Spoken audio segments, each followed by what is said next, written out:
Welcome to round 6 of the Drift GP. It is the season finale. Welcome to the Hungaroring, situated just outside of the Hungarian capital of Budapest. The Hungaroring was completed in 1986 to host the first Formula One Grand Prix behind the Iron Curtain, and has been an annual feature of the Formula One calendar ever since. In its current layout, it's just over 4 kilometers long with 14 corners. This weekend, it's been uniquely converted into a drift track, running in reverse direction around corners 2 and 3, with a power-sapping uphill entry and a long full throttle final corner, which is going to make for some incredible head-to-head battles. Let's jump on board with Frederik Oxnevad and check it out. What's up guys, I'm Fred Ox. We're here in the finals of Drift GP. This is the straight, pulling for second, third, fourth gear, doing a quick initiation, having full throttle up the hill, a bit of a left foot braking just to correct it, downshifting, going on the outside line, keeping on the outside, trying to go as close to the wall as possible while upshifting to fourth and over the finish line. That was a run with me in the Tri-Star Sora. Juha Poitolaxo leads out the season with 375 points coming into the final, but with only 55 points separating the top 4 drivers, it's going to be a fight till the very end. Let's check out who the other contenders are for this weekend.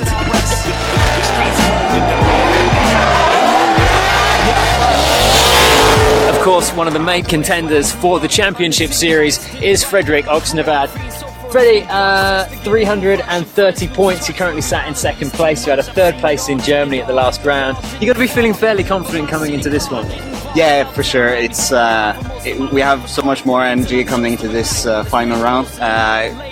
Germany built up so much boost and confidence. So this weekend I'm going to win. For sure. And I saw that you've had a bit of an engine rebuild. I heard that the whole engine was out, case open and everything, so a full rebuild before the final. Yeah, but nothing was broken. We just pulled it out, checked over everything and make sure that it was top notch before this final round. Alright, so brand new engine build and on full boost. Man, you're going to crush it.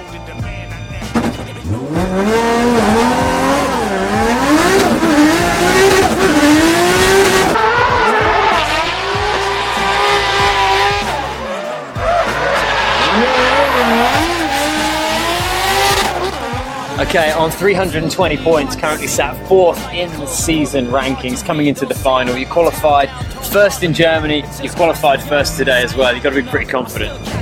Yeah, for sure. Today was a good day. You know, we really focused on our qualifying line today and we carried that into tomorrow, but yeah, obviously it paid off. So yeah, very happy in first place. Can't get much better than that. So let's keep it going into tomorrow. And I was chatting to Fred Ox, he said it's on full boost after hitting the podium in Germany. You're off the back of a podium win yourself. You've got to be pretty boosted. Yeah, no, we've had a good end to the season within Europe. We've done a few other events as well, and we've been quite successful there.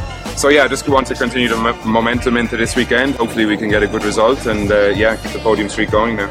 You're not far away. Poitolaxo's within reach. Do you think you can do it? I don't know, to be honest with you. I'm just going to go out tomorrow and do my best, and wherever we end up, we end up. I'm not going to worry about the other guys, and we just see where we end up at the end of the day. So first of all, tomorrow there's an event, and yeah, I'd like to get a good podium there again. Yeah, that's definitely the right attitude. Well, hopefully it's a lucky one for you this weekend. Very best of luck, man. Thanks very much. Thank you. Of course, on 327 points, sat in third place is Sebastian Fontaine, the most consistent driver of the season. It's within reach. You can see it right in front of you. Are we going to see this podium this weekend, and you're going to finish it off?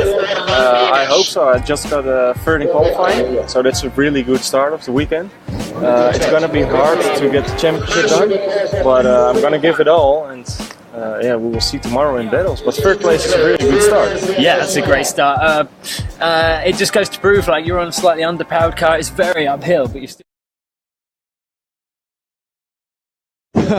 Hi there, yeah, welcome back. We are live from round 6 of Drift GP here in Hungary at the Hungaroring. If you joined us earlier, you would have seen a little bit of practice, in dual practice. You'd have seen some of our qualification round, which we held yesterday as well, but we have narrowed our field down to the top 16. It's going to be pretty exciting. We've got a really technical track. We've got some of the best drivers in Europe out here and a couple of Hungarian guys still in the mix, hoping to battle amongst the top guys out here as well. It's going to be a hotly contested final here. It is the final round, round 6 of Drift GP, and there are a few guys still in contention for the top spot. We've got Juha Poitalakso, who is currently in the top spot. He's quite far out ahead, but there's a few guys nibbling at his heels. Nigel Kolfer's qualified in first place again, sat 4th in the season overall. Frederick Oxnevad, he's here.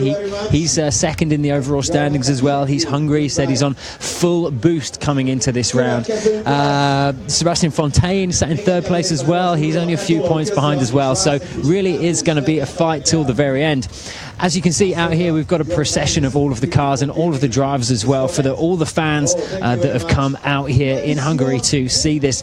Guys from all over Europe and all over the world as well. We've got some guys from Italy, we've got Australia out here, of course UK, we've got Norway, we've got Slovakia, and there's a couple of Hungarians still out there on the track as well.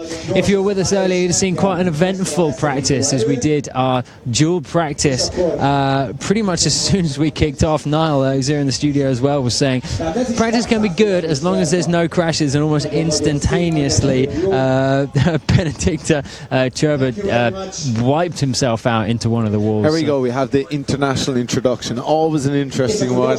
A local commentator with some English, Italian, Cyprus, Finnish guys. Juha doesn't speak, well, he speaks about 4 words of English after yesterday. It's usually... oh, here we go, Andreas Mullner, shout out to local fans.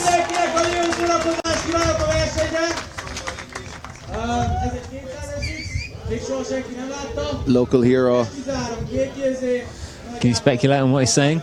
I have no idea, but he's going to throw it down. He's going to go full tilt. But no, he's a really good driver. He really impressed us last year, was 14 Mario Pash, and he's a maximum attack driver. Andres car is 2GC, 600 horsepower. The car is perfect. Jeez, the Hungarian organizer or commentator's got some English. Hold tight. What's your trying to take our job? Here we go. Your name is very.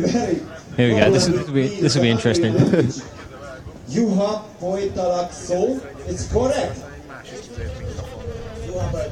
Juha Poitalakso. Lassan megtanulod. Welcome in Hungary. Igen, beszélek. Most. This is a BMW. No. Yes. E92. So yeah, we got Enver Haskasap, Juha Poitalakso, Andreas Vasilauskis,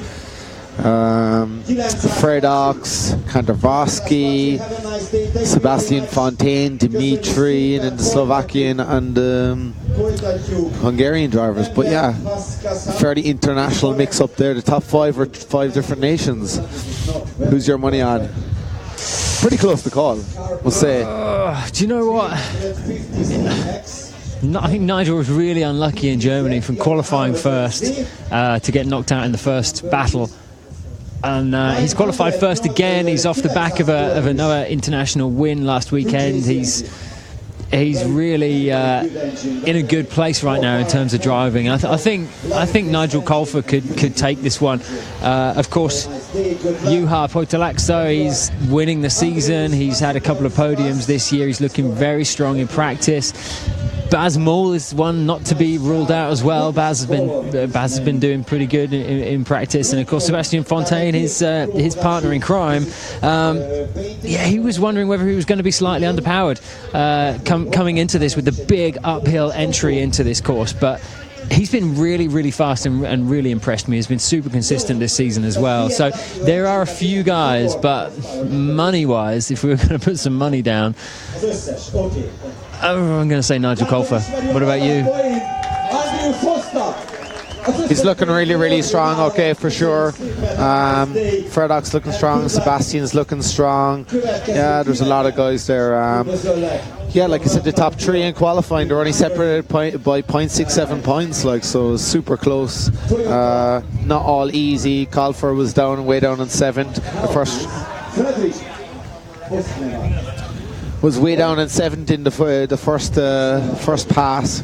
And yeah, he pulled it together for the second pass. But Freddox has some of TV2 team in town following him around, so it'll be interesting to see what happens with that behind the scenes report, following everyone's favourite little Norwegian. He's going to get his own TV show, is he not? Some sort of drift reality show. They're going to edit the whole season together into one programme.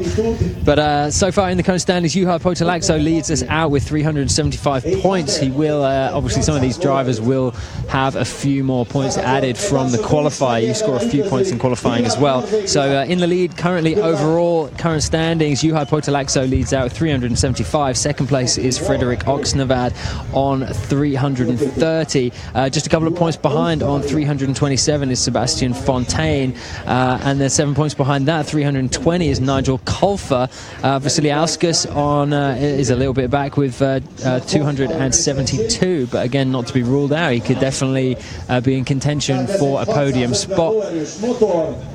I mean, I think the highest score from this season was Janis Iglит in Sweden, who was really high ranked in the qualification, but also really high up in the overall standings as well. Gave him 107 points. So I mean, that's pretty much the maximum you could get.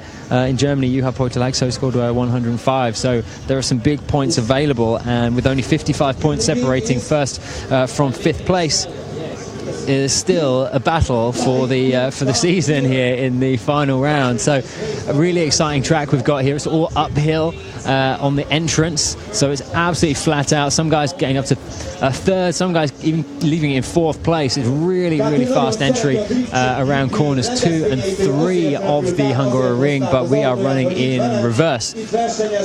So slight nuances of the track. The reason we're doing it in reverse, the tiles, the rumble strips around the corners are designed to be run over in one direction, so they're actually creating a bit of a step in the other direction.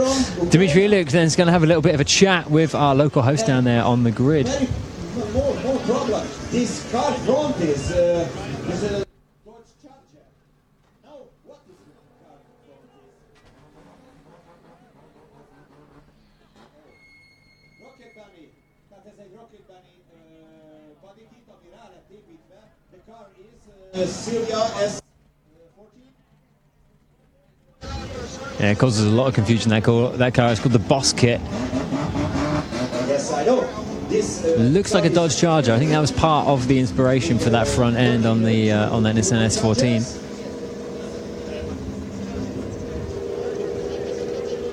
Horsepower number is 1100, 1100 lóerőt fog kitolni Dimitri Iljuk. Halljuk, amikor jön. Egy nagy tapsot Dimitrinek, és szeretjük Ukrajnát is. Dimitri getting some local love there. I tell you what, you can hear a massive applaud every time he comes around and puts everybody in a white room. He's really turned things up. It's back to 1,200 horsepower, that machine, running on methanol. So the front end of our procession warming up some tyres and heading down to the start-finish point at the bottom of the hill as our local commentator continues to talk to. He's with Sebastian Fontaine at the moment, having a quick chat before he heads down to the start. So we are at top 16 live from the Hungaroring here. So we got Nigel Colfer and Bas Mull up first, Andrus Mullner and Verhaskasap, Juha Poutalaxo, Kantarowski, and Frederick Oxnevad versus Batory. So yeah, we'll see if the local guys, Andrus Mullner and Thomas Batory, can keep it in. But yeah, lots of big names in there, so it'll be interesting to see. Troy's teammates could meet in the final 4.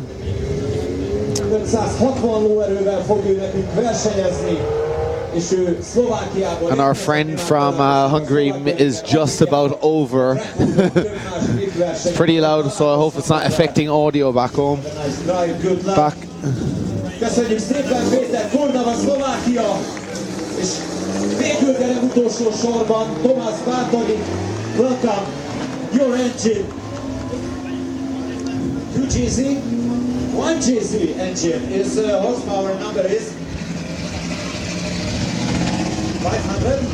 500 lóerővel dolgozik. Gratulálok neki, fog sikerülni, reméljük, hogy többet várunk tőle. Tomás, sok sikert, de very, very good drive. Köszönjük, let's go to the start line, és köszönjük mindenkinek ezt a bemutatkozást.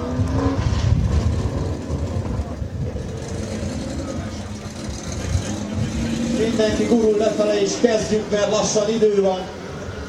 Addig a sportbíró kollégák is felkészülnek.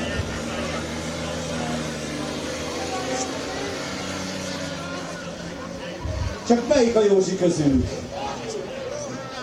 Hát de ott Lácsoros nem gurultál levelük. Oh man, Lucas getting a lift down to the start-finish point. One of the team players out here, one of our filmers. So that is our procession. Those are our drivers, all getting themselves in position and prepared for the top 16 battle.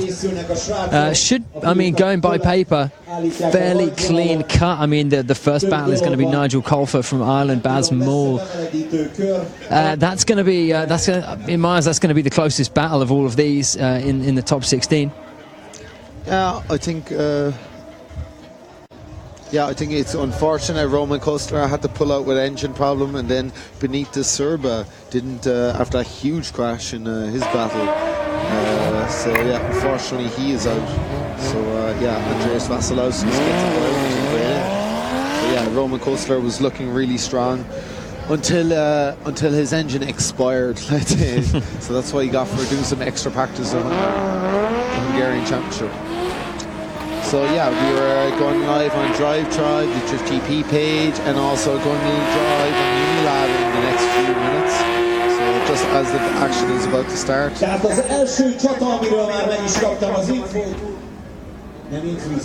So then the first battle is lined up. We have got Baz Moore,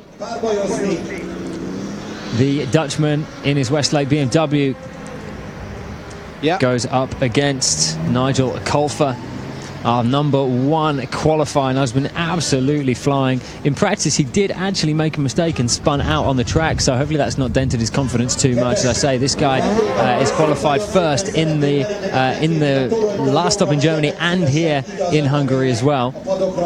He also took an international win last weekend. Some great photos on his Facebook page, absolutely covered in confetti. So Baz Moore and Nigel Colfer, the first battle of the top 16 under starters orders. Double thumbs up, here we go. Nigel Colfer leading this one out. Baz Moore in the chase position. Baz already could do with being a little bit closer. Nigel Colfer so fast through turning point 1, 2 and 3 on the outside. Transferring over. Great line there. That is the qualifying line from Nigel Colfer. Baz Moore doing a great job keeping up. It wasn't as close as he could have been, and that was really from the offset. There's Dennis setting the guys off. So here on the entrance drag strip, that is slow motion. They're not going that fast. So from the offset, Baz really needs to get his foot down. It is an uphill. Nice early initiation from Colfer. He's staying off that first outside clip. I think maybe some. It's quite slippery still. Gets that second outside clip. Foot to floor now. They've got to keep it pinned right out of that white line. Baz got it. Nigel just about scraped, and then they do this quite fast flick. Get this outside clip. Foot to floor. Get this outside clip again. Baz is trying to close up, but he's taking the shallow line, which is the judges will punish him for. Call for foot to floor across the last corner, across the finish line. So yeah, strong word from Colfer. Yeah, pretty clear cut that one. It's definitely going to be in Nigel's favour. But Nigel's turn to chase this one out. Bazmore taking the lead on this one. Definitely has got some points to make up for.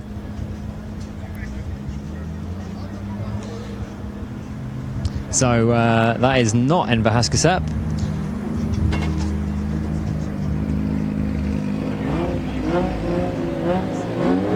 So Kolfer's turn to chase, definitely in terms of points leading this one out. And Bazmore drifting out of the start gate. Look at Kolfer right on his door from the offset and power down, cutting a little bit inside. Bazmore not hitting that second clipping point, going a little bit far off. One wheel out at least. Kolfer not letting up. And look at this, Kolfer doing a great job right in his door. This is a brand new Nigel Kolfer for the last few rounds. He is a new man. Nice lead run. He dropped the wheel over corner 2, but we'll see. He hit 2 cones, but it's not like he drove over the cones. The guy said you can clip a cone, but...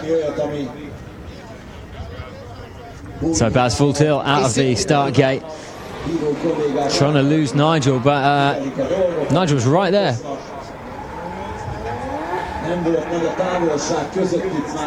A little bit of a fade. Initiation from Baz. Kolfer's trying to say there. Unlike Kolfer, Baz caught that first clipping point. He runs into the set. Could have been a bit deeper there. Whereas Nigel, I think, got that second one. See, Baz runs a white line, but he then drops the wheel over. Nothing too crazy. He comes off that, transfers, gets the outside clip, gets this outside clip as well. Comes off the comes off a bit too early. And then gets the wall. He could have been a bit closer to the wall. Good chase run from Kolfer, but yeah, still a few mistakes on both sides. Not very impressive lead run from Baz. So it should be fairly clear cut. I think that one as a lead driver, Kolfer had a pretty good line, big distance between him and Baz. Baz chasing him, and then in when they switched positions, Kolfer was right on his door, and I think that's the predominant thing that. And Kolfer gets the win. That the judges are going to be looking for. So unanimous decision. Walton, David and Florian all agreeing that it is Nigel Kolfer who's going to be going through into our Great 8. So our number 1 qualifier progressing through. Ami a lényeges a cruise-zónál, hogy mindig az elől menő autónak az érintési pontokat kell érintenie a mögötte. So Nigel Kolfer, 4th, currently sat in the overall standings here coming into the final round. And he's one step closer to that overall podium. So next up it is Andreas Molnar, one of our Hungarian drivers. You were saying you were very impressed with him last year, going up against Enver Haskasap from Northern Cyprus, sponsored by Near East University and Near East Bank. Nice leader on all outside.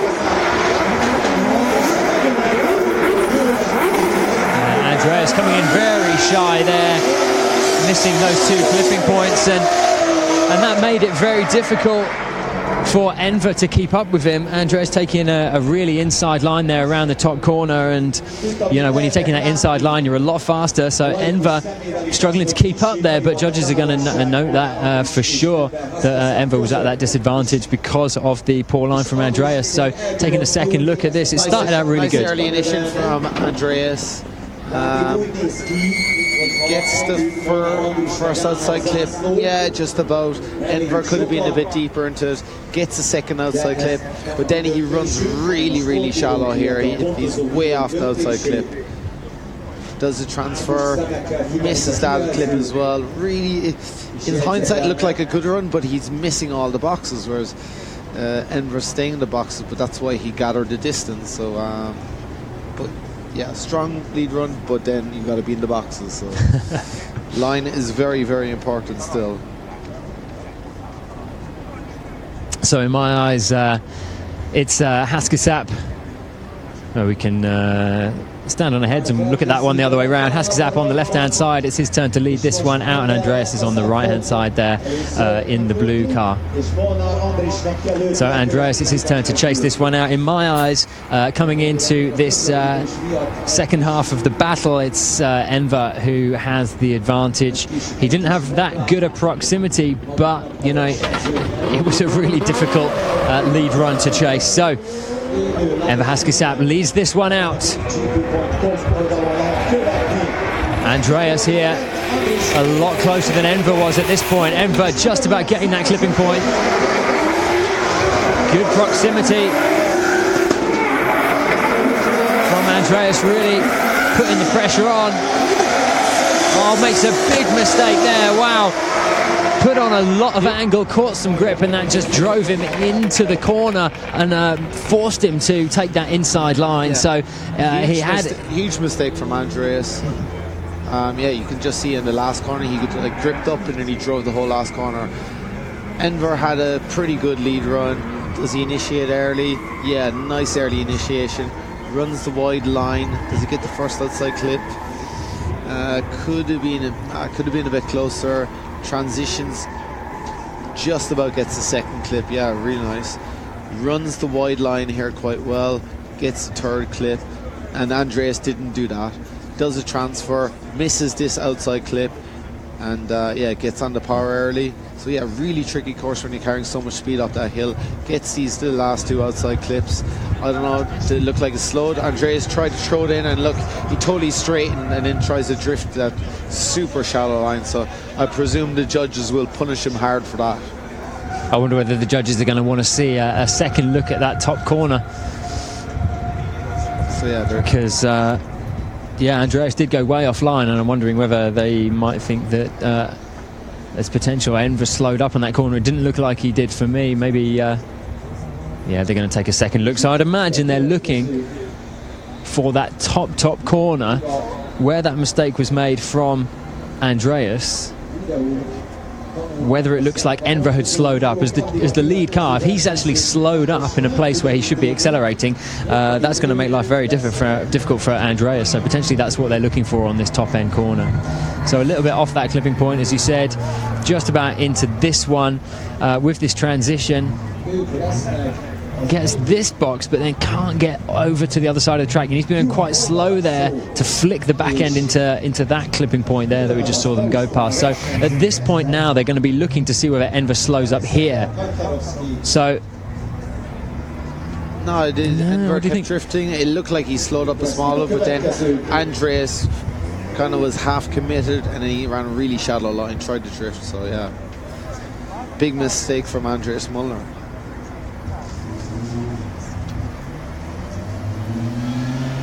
So Niall and I in the studio are saying should fairly clear cut for Enver. We're just waiting to see what our judges make of that. Yeah, we have. Here we go. One more time. One more time. Okay. Maybe let's have a quick chat with Walton, who was our head judge today. Yeah, we had mistakes there from. One more time. We had mistakes there on the lead run by both drivers, which we felt put off the chase. So in both situations, both runs, we all decided that the chase driver was put off by the lead driver's poor line.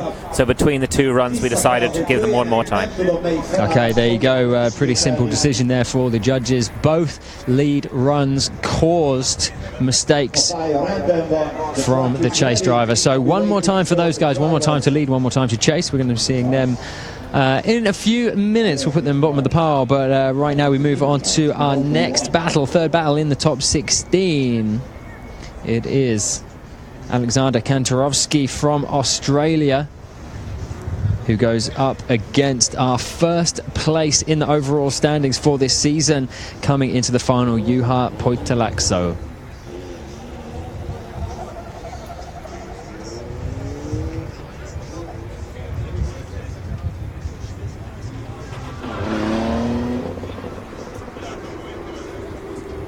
So Enver and Andreas both heading back to get new tyres, I would imagine, new shoes put on the back of those cars.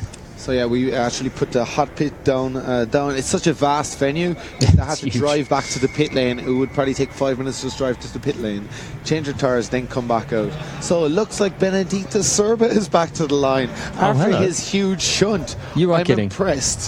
I am impressed. I'd completely written him off. I'd scribbled him right out. Well, literally about an hour ago, his car looked like it was in about 10 pieces, and our technical team went over the car and it's like, yeah, actually a lot of it was just superficial body damage, and they fixed the arms. It looked like a Coke can that had been kicked around at playtime by 12-year-olds. It's been squashed in about 5 different sizes. There's a lot of duct tape going on there. Oh man, that is a lot of duct tape. Well, it was, you see where that silver van is, it was a bit further up from that. Oh man, it was just piled into the wall. So great stuff. We've got an extra battle. Our 5th battle is back on. So right now we're just waiting for Juha Poitolakso. And Kantavarski is pulled of 5 minutes. He has some issue. So we have Oxtavad, Thomas Batory. It's the Slovakian versus the Norwegian. So Fredrik Oxnevad said he's on full boost coming into this round. I quite like that terminology. I think we're going to steal that. He's on full boost. Yeah, he's delighted to get on the podium in Germany a couple of weeks ago. Well, three weeks ago was it now? He actually had a full engine rebuild before coming over. But it was good. His mechanic was not taking any issues. They were taking no. Just taking no chances, just wanted to come in and replace a few bits, potentially spot anything that was worn.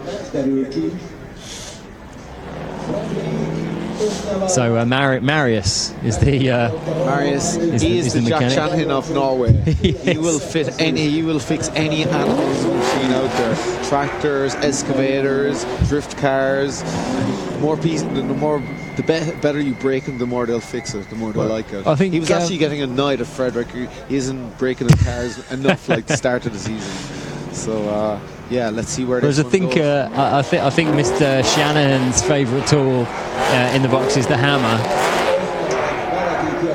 I think Marius's favourite tool is the cable tie. He comes from a rallycross background in terms of being a mechanic. Tomás Bátor is forog egy kicsit ott a rajban. Az a baj, hogy nagyon-nagyon gyorsan visszajönnek ezek a driftagroncsok, és nem kapnak megfelelően. So yeah, we got Thomas Batory, Slovakian, up against Fredrik Oxnevad. His countryman Roman Kostler from Zestino Europe was doing really well in qualifying, but yeah, an engine failure earlier today in the Hungarian finals. So yeah, let's see what we do. Oxnevad, Troyes versus Batory Westlake. Norway versus Slovakia.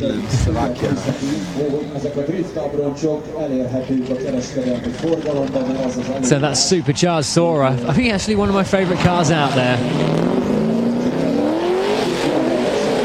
Fredok sat second in the overall standings, but hot on his heel. Tomas is right on his heels, but Tomas really struggling to make that early initiation, almost going straight. And look at Fredok throwing that car around like nothing. Full tilt on that uphill. We can hear that Sora growling with the supercharger poking through his bonnet. Great line there from Fredok. Wow, Tomas just left in his wake. Let's take a second look at that great lead run from Fredok. Let's take a closer look at Tomas and see where his was. So straight away, huge flick. The Scandinavian fade here. It's small. Check this out though. Initiation. Batory is like really messy understeer. Very lucky to stay on track. Oxnevad is fully committed. Gets the first outside clip. Gets the second outside clip. They're saying yes, it's perfect. I couldn't tell. We were getting some hand signals there from our judges. I couldn't tell if it was an OK or a 0. There's potentially a 0. Yeah, perfect line. Runs that foot to floor, runs that perfect outside line, runs against the wall, and Batory had no answer to that. So, yeah, this is where the experience comes in now. Can Oxnevad follow the slower Batory? But we'll see.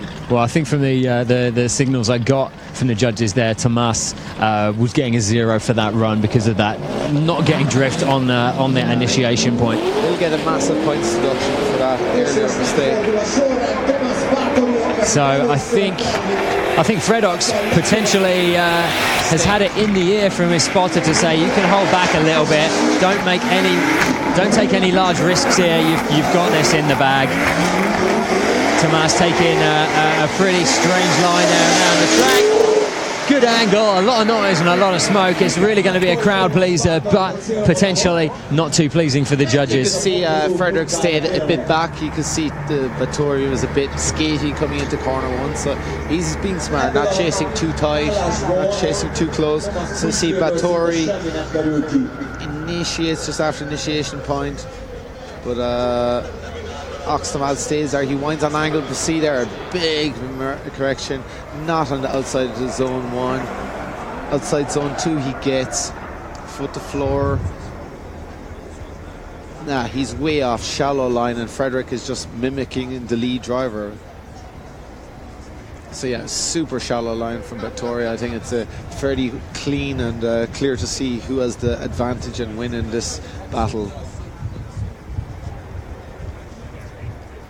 Yeah, absolutely. Pretty clear cut from that one.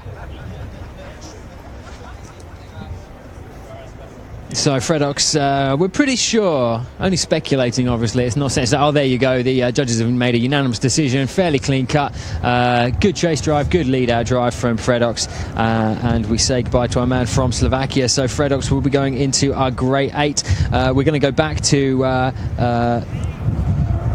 Juha and Kantrovsky, and we're going to decide who is going to meet Fredox in the next round in the grade 8.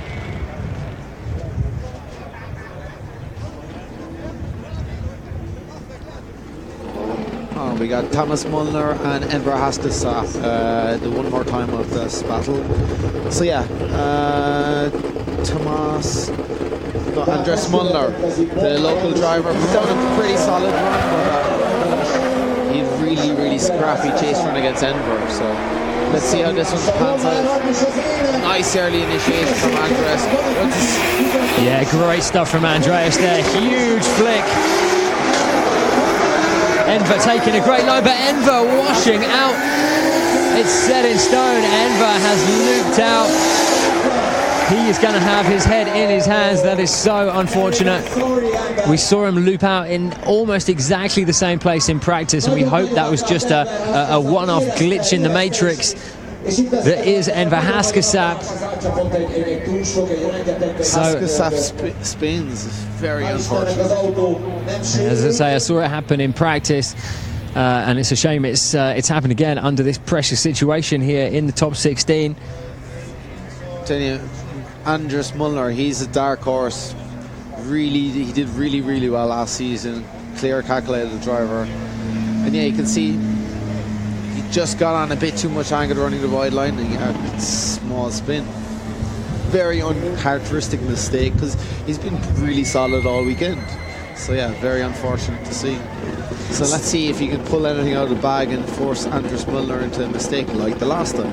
Yeah. Yeah, the only thing that Enver can be praying for now is that there's a mistake from Andreas that's going to score him a 0, and then we'll have a one more time. He's going to throw it down now. Nice early entry.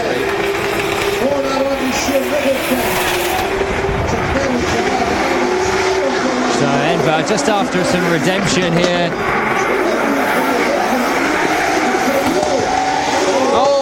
A shutdown in exactly the same place as when he was the chase driver in the first battle, so potentially a 0-0, and it's a one more time. Well, we'll see. Seems to be a major mechanical problem. See, there's not much left on Andres Mullner's car. No windows, everything's cut out of it, exhaust through the bonnet. But yeah, Haskasap threw it down. Nice early transit. Initiation. Foot to floor is really impressive to see the cars carrying 800 horsepower up that hill. Haskasap on the line, on the boxes. See, Andres closed up, but like super shallow line again compared to Enver. Enver missed that outside zone. Way off it, and that clip point as well. And it's like something happens here to Andres. You can see the small, it's like a misfire through the exhaust. You can see a flame lick out of the bonnet. So I don't know, was it a gearbox problem, drive shaft? Well, how about that? We were saying all Enver can do in that situation is just hope and pray that there's a zero for Andreas. And the guy's looking underneath the car. Yeah, unfortunately, looks like something in the drivetrain. It's not engine. Yeah, of course it is. One more time for those guys. So one more time. It's one more time, but they're saying, there's nothing they can do. Like body language there doesn't look positive. Yeah. Body language says, it's pretty twisted or broken and it's not going to be able to be fixed. He's giving his mechanic a Chinese burn just to say, that's the twisting. You can see the heat coming out the back of those two cars there, warping the air behind. Mechanic's gone off. Does anyone have a gearbox? Is there a gearbox in the house?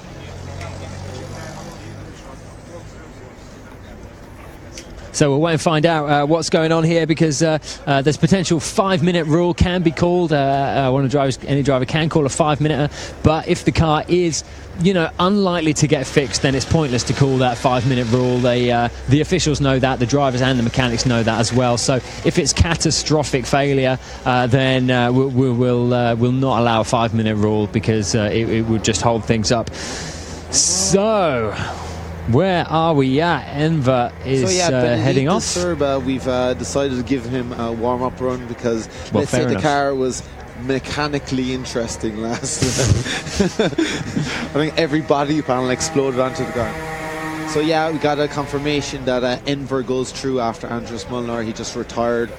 Pretty big mechanical problem.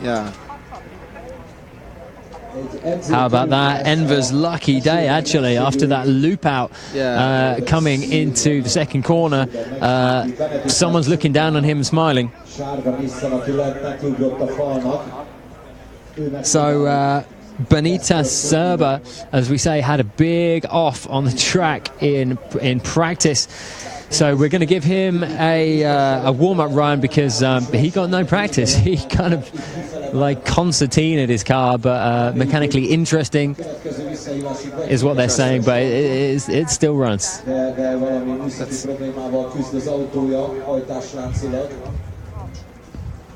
Well, Niall, I think you've invented a new sport here. It's non-powered vehicles. We're going to go no engines next year. Just it's going to be the mechanical push.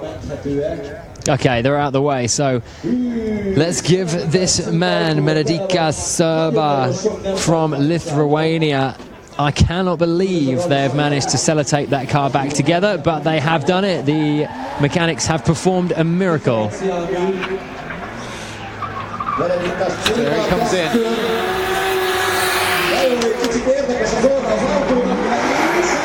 Well, we'll just have to describe it for you. The cameraman and the director much more keen on Poitalakso's car. Beg your pardon, Vasiliauskas' car. So, he's keeping it a secret. All his cards under his chest. He didn't want anyone to see that. That's what they were saying. Looks like his car works. So we got an all-Lithuanian face-off now. I'm just seeing like the... it looks like it's kind of taking off the whole time, the way the front spoiler is kind of aiming up in the air. There's 6 rolls of duct tape holding that thing together. Oh, man. Drama. And Andreas Vasiliauskas in a 2-race-old BMW, so... Against the rather tired-looking Nissan S14. Some new livery going on there. Okay, this is it.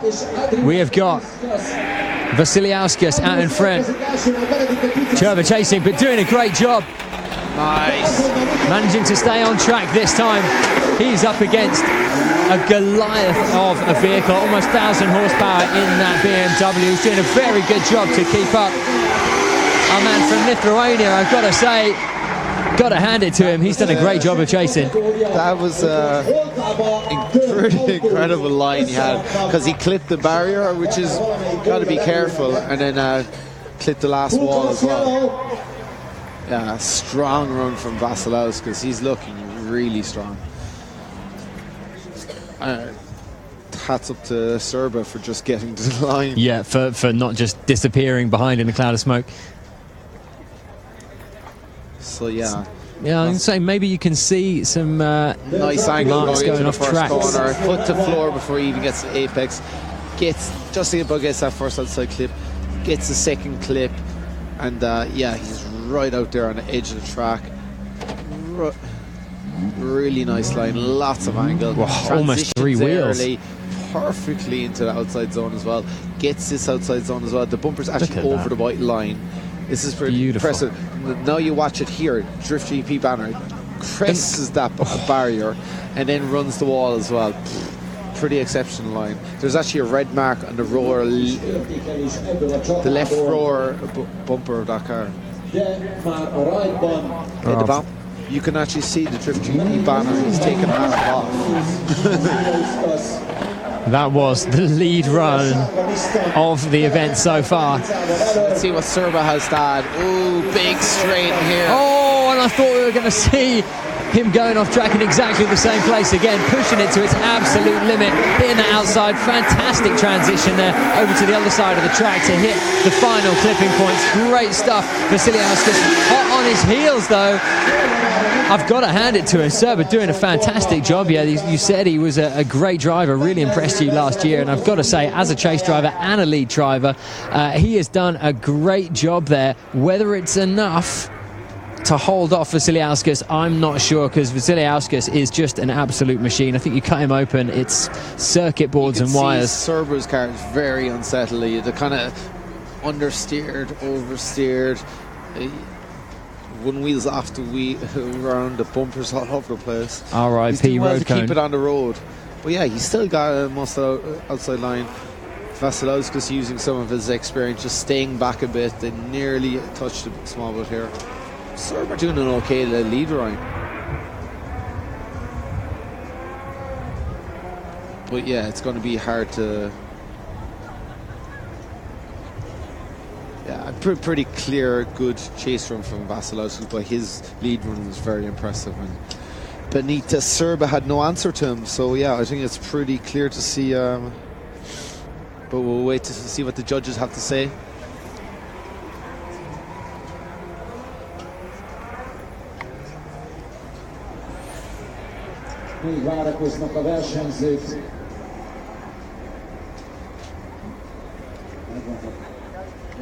There you go, unanimous decision. Vasiliauskas takes the win. So Kanava Peter actually had a bye run because Roman Kolsar was having technical difficulties, so Vasiliauskas has already got his matchup in the Grade 8. We got Sebastian Fontaine, Filippo Perini, both underdogs, I suppose. Filippo Perini in the Twitchy MX-5 and Sebastian with the underpowered BMW, but Sebastian's been killing it this weekend. So Sebastian Fontaine, third in the overall standings, third in qualification, leads this one out. The Dutchman behind him, the Italian Filippo Perini in the Mazda MX, and looked like he was going to wash out there. That is a clear zero. Trying to regain some composure. This one goes straight to Sebastian Fontaine. Textbook lead run.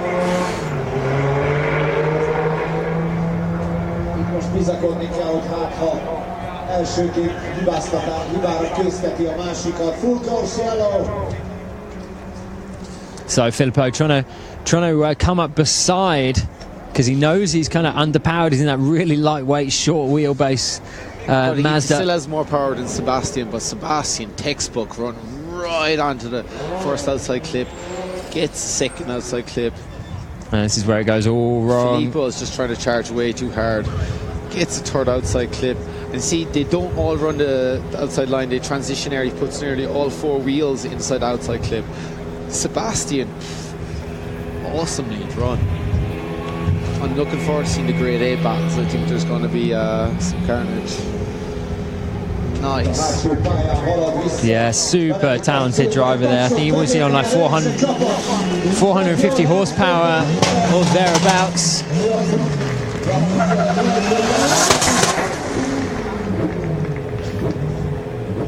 Megy vissza a depóba, hát ha még sikerült többet orvosolni a Verdán.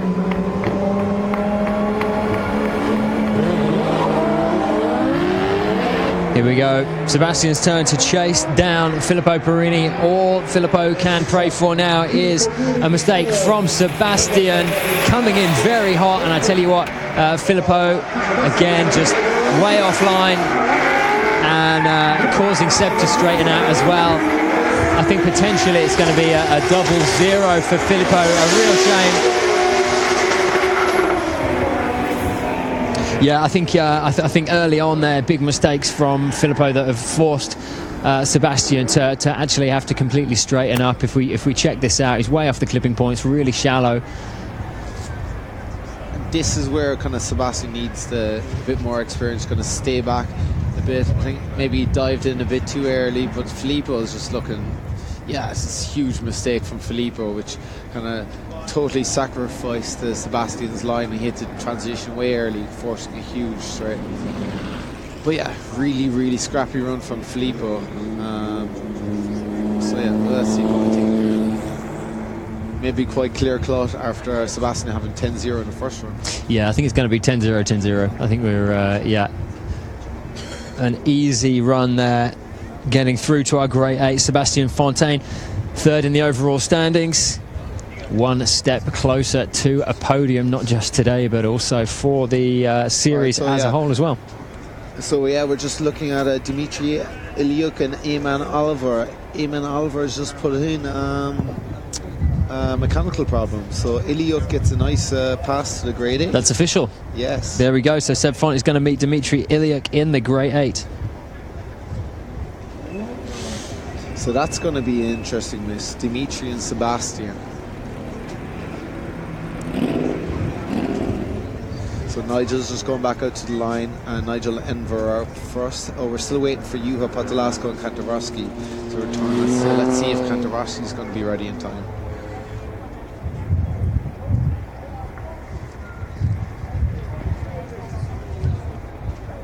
Nézd ki, hogy van a top 8.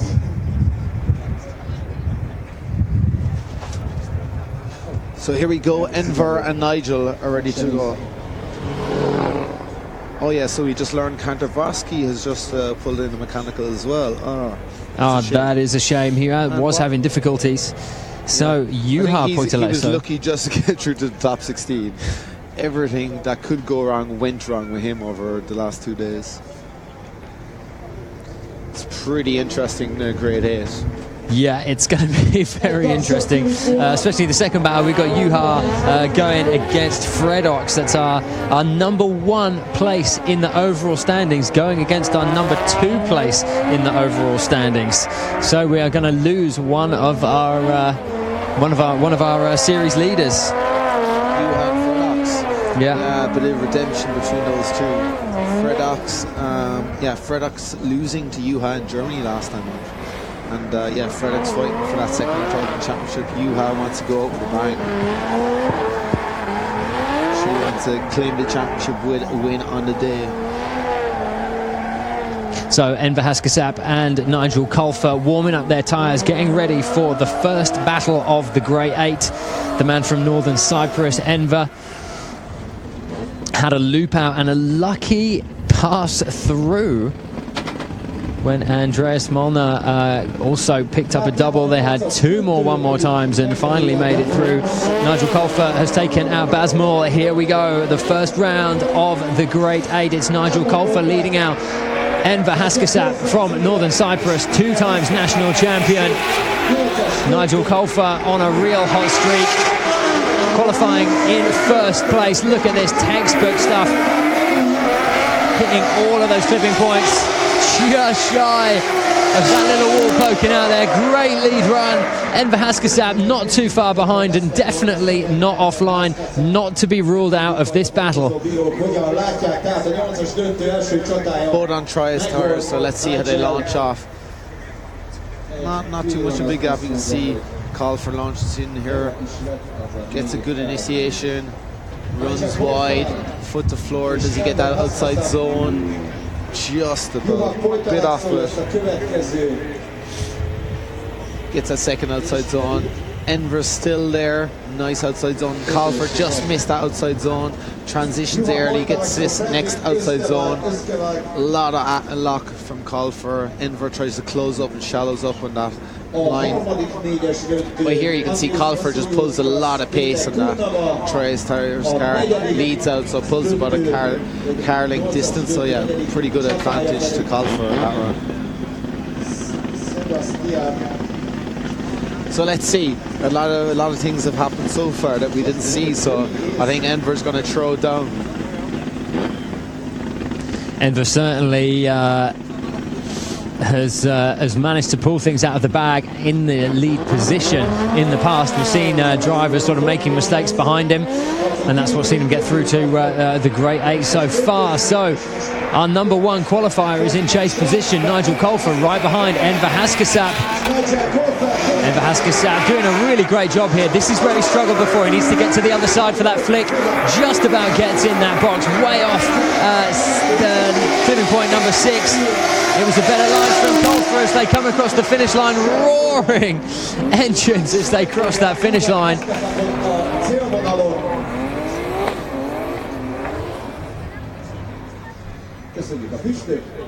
So not a bad lead run there from Enver. Could have been a bit deeper into some of the clipping boxes. Nicer earlier transition than Colfer. Uses a bit more angle. Gets that first outside clip really well. Second outside clip, a lot of angle. Does he follow this is where Colfer ran a bit shallow. He didn't get that box. Then here on Enver's a bit weaker. He never gets the outside box. He misses this other outside box. So yeah, he's a lot shallower than Colfer, but then Colfer closes up on him. See both cars really fast through that last outside bend.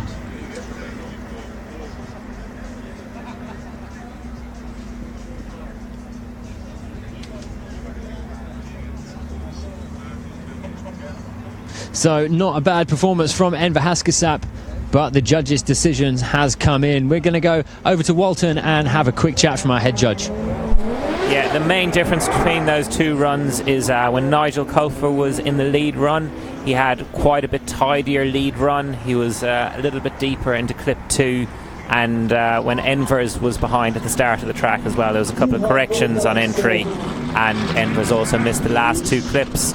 So overall, that was a tight battle, and Nigel goes through due to the better lead run in the first battle. There you go. Well, the next battle in the Great 8, Juha Poitalaxo, the season leader, going up against Fred Ox, who's in the chase position, the man from Norway, who is second overall in the season. Oh, big mistake there from Juha Poitalaxo. 2 wheels way off course. He's lost the rear bumper. That is so out of character, and he's DB'd the tyre as well, but he's not slowing down. Look at this. No rubber left on that tyre whatsoever, but continuing with that run. That's what a drama. That is he still continued on 3 wheels, and all the load was on the outside wheel. So yeah, I think he is down 1 less wheel. So yeah, let's see. You had launched off nice and early, a lot of pace in that car, nice early transition. Frederick could have been a bit closer, and he just runs too deep here. And yeah, goes into the grass and the dirt, does a bit of rally cross, takes the wheel clean off, huge mistake. And yeah, Frederick's ready to take, but props to Juha, he kept it going, like puts all the load, but once he transfers it, all the load goes onto this side, and I'm surprised he can keep the car going. Look at that, there's no tyre on that wheel left at all. Well, what an upset. Our series leader potentially not going to make it into the top 4. So it's going to be a 5-minute rule for Juha. Juha is going to be going into our hot pit to get a new tyre put on, potentially 2 new tyres put on. Will Fred Ox be going through to meet Colfer in our top 4? Now this is a real battle. It was Juha that took out Fred Ox in our last round, our previous round in Germany. So, yeah, Fredok's out for blood. So, there we go. Our season leader, the guy who's leading out our season, potentially is going to say goodbye in the Grade 8. Is it Fredox who's going to be going through to meet Kolfa?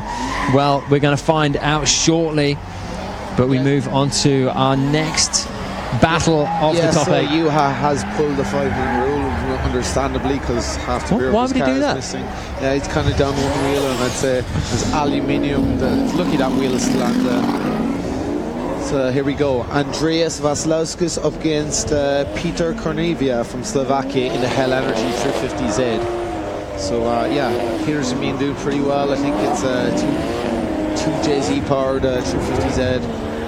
It's a good looking build.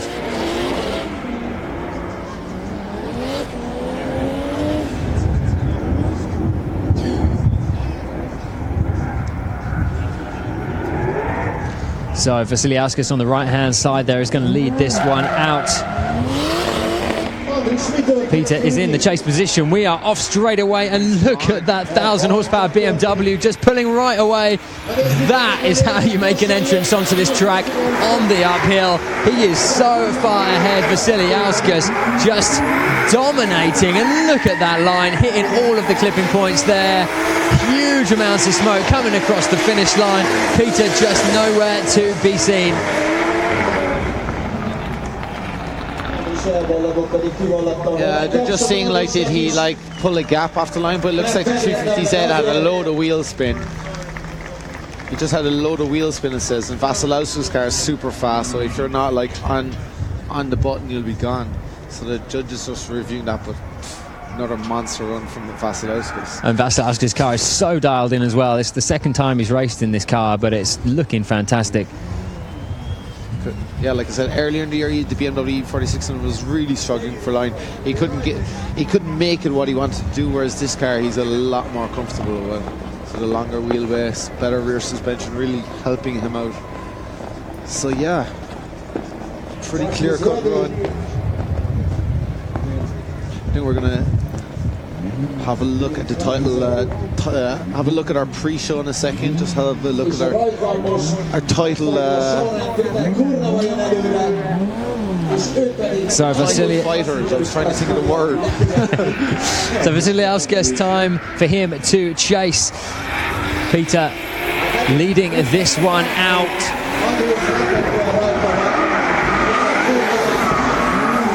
Whoa, looked a little bit wobbly there, not really hitting those outside clipping points, and Vasiliauskas is right on his door. There is all she wrote as they cross the finish line.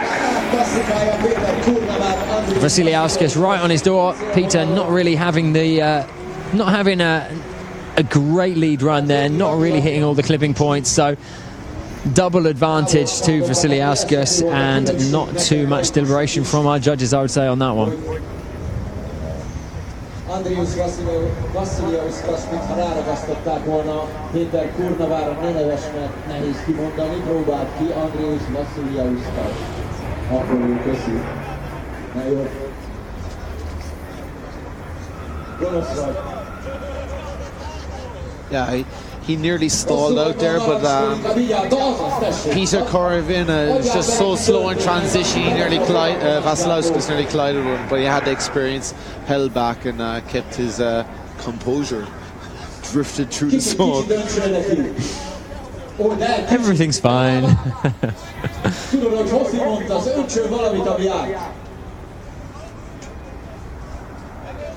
Okay, looks like... Okay, unanimous decision there. We knew that was going to happen. Vasiliauskas goes through to our top 4, and it looked like in the start gate there we had Juha and Fredox. Juha led out the first battle between these two, the first half of the battle. It is the wrong way on this course. It's reverse on this track, which is normally reserved for Formula 1. So the rumble strips actually bite the tyres a little bit. It's a square edge, so basically instead of just So here we go, Juha's turn to chase this one. Fred Ox has a 10-0 advantage coming into this. Juha is going to put the pressure right on here. Will it just be redemption, or is he going to force a mistake from Fred Ox? Fred Ox very strong all year, coming onto this on full boost, to use his own words. Coming off from a podium in Germany, and it is another mistake there.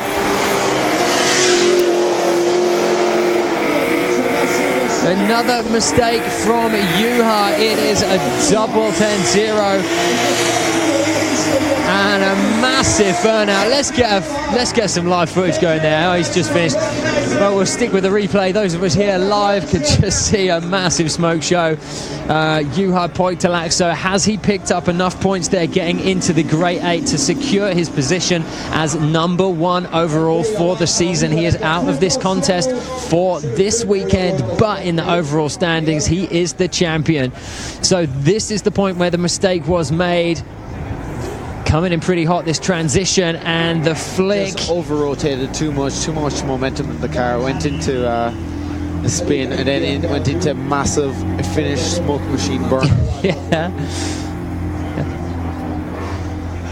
So yeah, Oxenvad will be happy with that, taking one over Juha after losing to him in Germany. So yeah, unanimously, and of course 0-0 for Juha Poiktalaakso. He's not going to be that happy, and you can see from his body language, not a happy bunny, but potentially he will still be on the podium for the overall standings of the season. So can't be too unhappy with himself. Do you know what? I thought that Fred Ox was just going to rub it in and do a donut around him. I thought that too. Exact thought, and then he hit the grass. I was like, ugh. I think Mr. Hungaroring ain't too pleased after a few cars went rallycross mode today. So it ain't looking like an F1 track anymore, corner 2 and 3. So it's going to be Cole for Fred Ox in the top 4.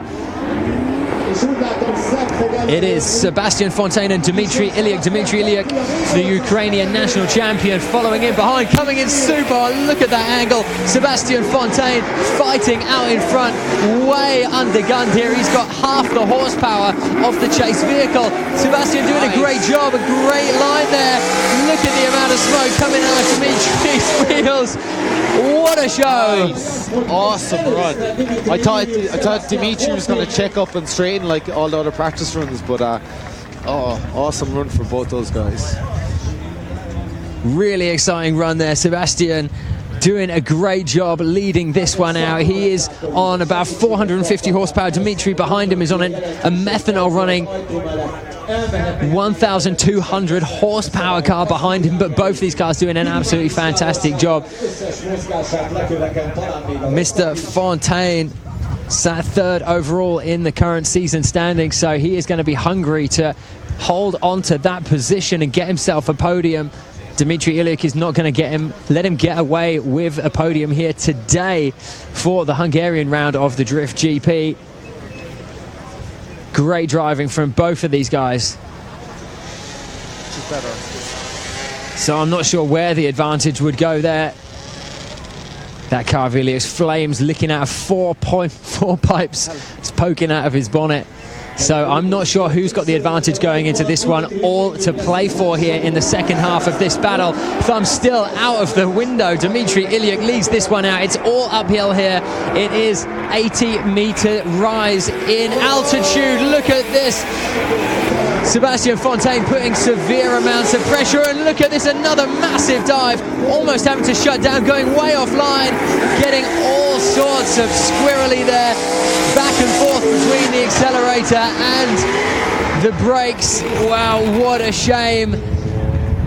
What a shame for Sebastian Fontaine. I think that's going to be all she wrote, unless the judges have seen something that I haven't. Great first run, but from the offset here, a big dive from Sebastian Fontaine. It's kind of like Dimitri had a shallow run and a shallow line, and Sebastian kind of made a bit of contact, but then Sebastian really struggled to chase him.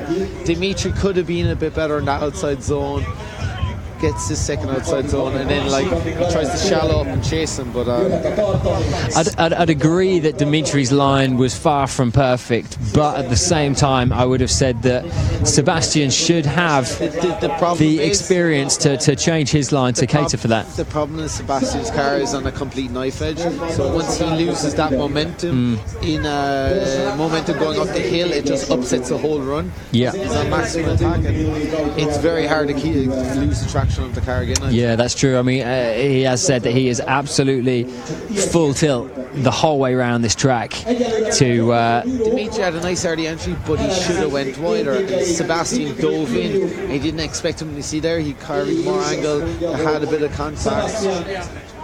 But if Sebastian had more power, he could have done this. But you can just see here now, it's like the car is gripping, and it just loses all momentum, which is pretty unfortunate. But yeah, if he had an extra 200-300 horsepower, he could have corrected and went back on his door. But yeah, he's playing a catch-up game from there on in. So yeah, tricky one to see what way that will follow. Yeah, it's going to be interesting to see which way the judges want to go with that one. We're definitely going to have to have a chat with Walton after this one to see what these guys were thinking. We've given our perspective here in the commentary box.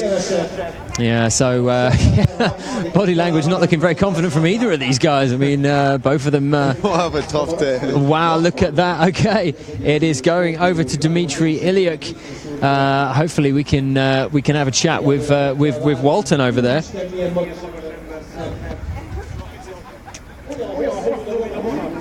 So yeah, Walton, talk us through it. Yeah, that was a very, very difficult situation to call with the lead run where Dimitri was in front. If you watch on the live stream, you saw there was contact between the two cars. We watched it forward and back a few times, discussed it with the judges. Although we felt Dimitri mightn't have been on the perfect line, we felt there was no need for the contact that Sebastian had on Dimitri, which then put off the rest of Dimitri's run. So the decision between the judges is that yes, that the contact was mainly Sebastian's fault, which means Dimitri goes through. There you go, the judges have said their piece. There was contact, and that contact was Sebastian Fontaine's fault. He is third in the overall standings. Sebastian Fontaine will not be on the podium here at the final round. He's going to be disappointed with that, but I have got my hood up. It's chilly here. I actually packed shorts to come here to Hungary. I thought it was going to be hot. It was 25, 30 degrees all week, and then we come here and it's like, oh. The rain has followed us all the way from the UK. Sorry, mate, yeah. I thought you were on mute, and you were. There you go. Yeah, unfortunately, the weather... You're saying how hot I'm looking? You were looking cold.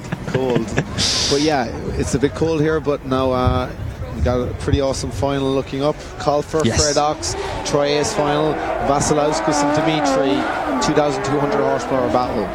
So yeah. Is it going to be a Colfer on the podium? Now, my money was on Colfer. At the very start, you said, who's your money on? And I said Colfer.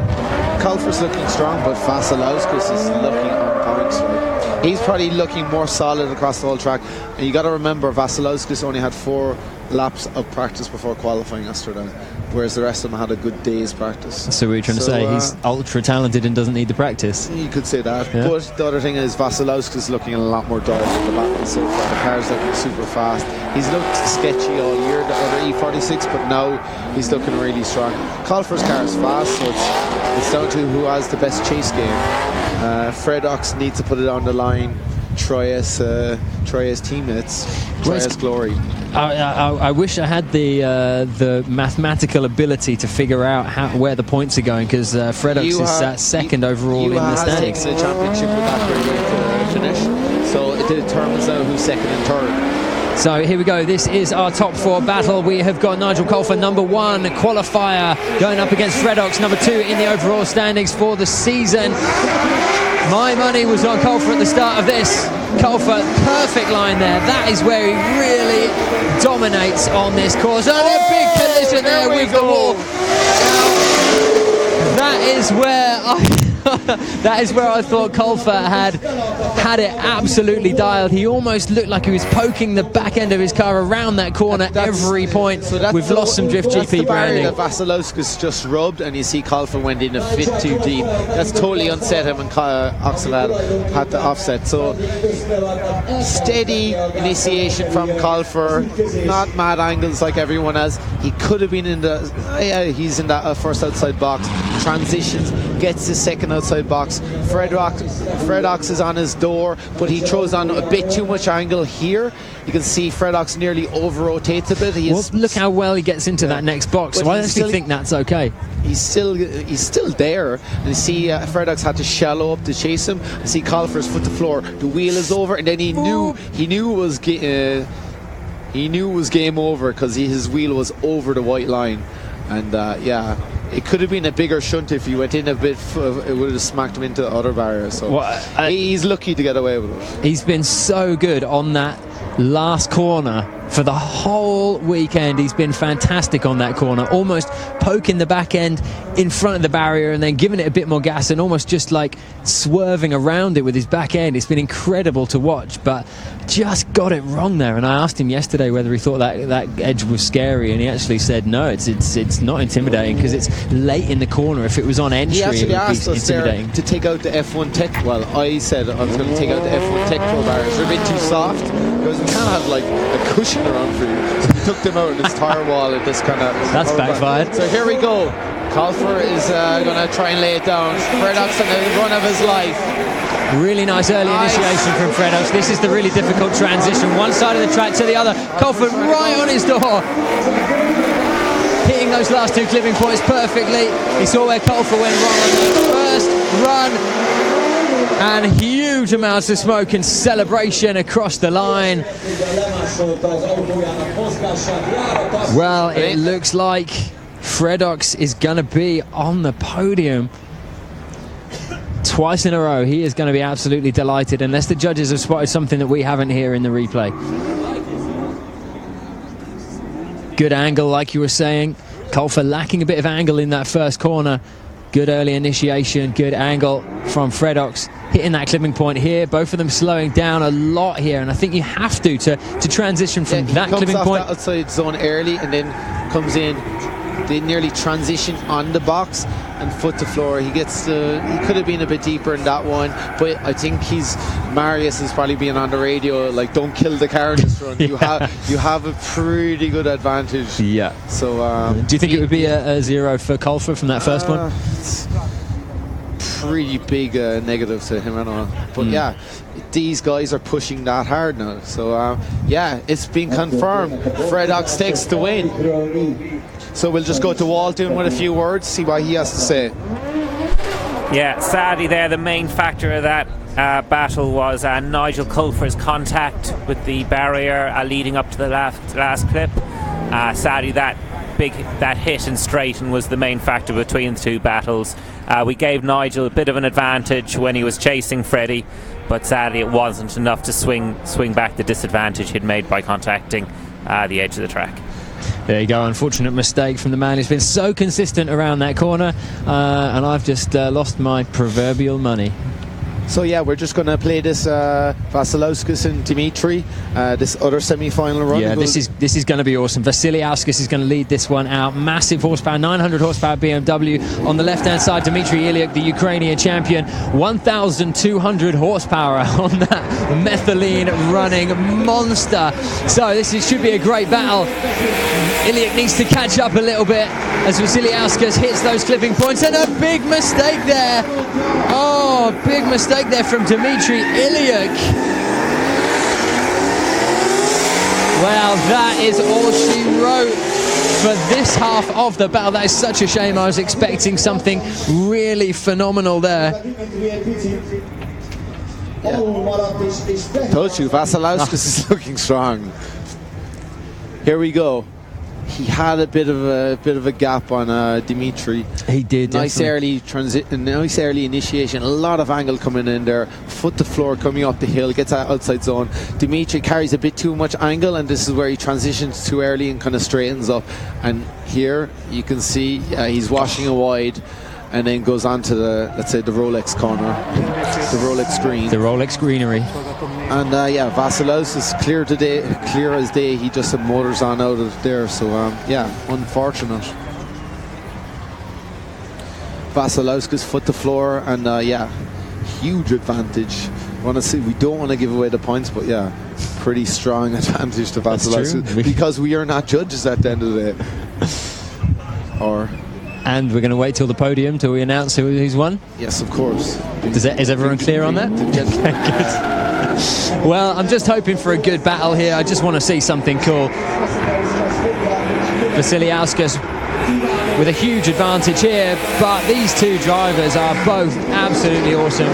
Brilliant cars. Oh, no way! Are you kidding me?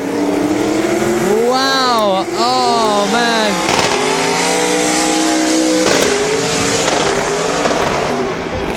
Okay. There wow. She goes. Okay. That's pretty another uncharacteristic mistake, and yeah, Dimitri just went for it. Yeah, see, man. Mini Iliuk is watching here. Going like, what the heck? Miniuk. For the Dimitri sons up here in the commentary box in the judging tower. Foot to floor, nice outside zone. See the amount of smoke coming off both cars. Yeah, Dimitri just has foot to floor, and I think Vasilevski's just tried. Yeah, he tried a bit too hard. He went straight out onto the green stuff, and yeah, there she blows. It was completely unnecessary as well. I mean, he had a huge advantage going into this. Well, Vasilevskis isn't one to back down. He'll just go hammer down every run, and yeah, that's another bit of the education. His spotter needs to be on the game, saying yeah, tone it in a bit. And yeah, Dimitri had a monster lead run too, so. That's a real shame. Vasiliauskas has just put himself into a position where potentially he's going to have to run it one more time. Though the judge is looking to watch it again with Dimitri in the lead. So yeah, difficult, because I'd imagine that maybe the judges have relaxed a little bit because they weren't expecting it to go for a zero the other way. So we're going to get another look at this. So it really was Vasiliauskas' battle to lose here. Dimitri nice giving us a great show. Yeah, Vasilevski's throwing a lot of angle, a lot of speed. Maybe he thought he was going to collide a bit, and yeah, washed out right onto. But yeah, really nice lead run from Dimitri, and like all the judges have their hands on their ears as he goes by because he's foot to floor. Really nice outside run. You can see him upshifting, going downhill in an 1100 horsepower drift car. So here we go.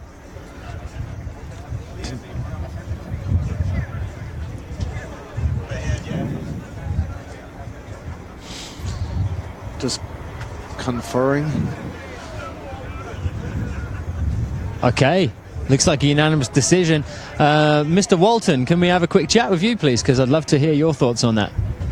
Okay, that was a very interesting situation there, coming off clip 3 towards clip 4 when Dimitri was leading Andreas.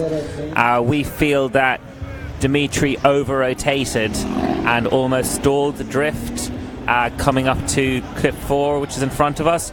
Now, it comes down to what we said in briefing. We said that it was after clip 4 was the deceleration zone, and in that run we feel that Dimitri over-rotated, slowed the car and put off Andreas when he was behind. Now that was the decision from Florin and myself, so that was the final decision. But the third judge here, David, felt that it wasn't quite like that, but the majority decision is that Dimitri slowed Andreas and pushed him off track, so Andreas goes through. So we're just going to go to our show we put together earlier today, showing the title contenders. So yeah, we're just going to have a look at that as we break. Well, make sure you... Welcome to round 6 of the Drift GP. It is the season finale. Welcome to the Hungaroring, situated just outside of the Hungarian capital of Budapest. The Hungaroring was completed in 1986 to host the first Formula 1 Grand Prix behind the Iron Curtain, and has been an annual feature of the Formula 1 calendar ever since. In its current layout, it's just over 4 kilometers long with 14 corners. This weekend, it's been uniquely converted into a drift track, running in reverse direction around corners 2 and 3 with a power-sapping uphill entry and a long full throttle final corner, which is going to make for some incredible head-to-head battles. Let's jump on board with Frederik Oxnevad and check it out. What's up guys, I'm Fredox. We're here in the finals of Drift GP. This is the straight, pulling from second, third, fourth gear, doing a flick initiation, having full throttle up the hill, a bit of a left foot braking just to correct it, downshifting, going on the outside line, keeping on an outside, trying to go as close to the wall as possible while upshifting to fourth and over the finish line. That was a run with me in the TriStar Sora. Juha Poitalaxo leads out the season with 375 points coming into the final, but with only 55 points separating the top 4 drivers, it's going to be a fight till the very end. Let's check out who the other contenders are for this weekend.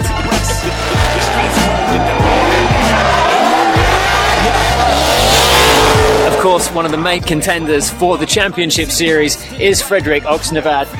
Freddie, 330 points. You currently sat in second place. You had a third place in Germany at the last round. You got to be feeling fairly confident coming into this one. Yeah, for sure. It's we have so much more energy coming into this final round. Germany built up so much boost and confidence. So this weekend I'm going to win. For sure. And I saw that you've had a bit of an engine rebuild. I heard that the whole engine was out, case open and everything, yeah. So a full rebuild before the final. Yeah, but nothing was broken. We just pulled it out, checked over everything and made sure that it was top notch before this final round. Alright, it's a brand new engine build and on full boost. Man, you're going to crush it.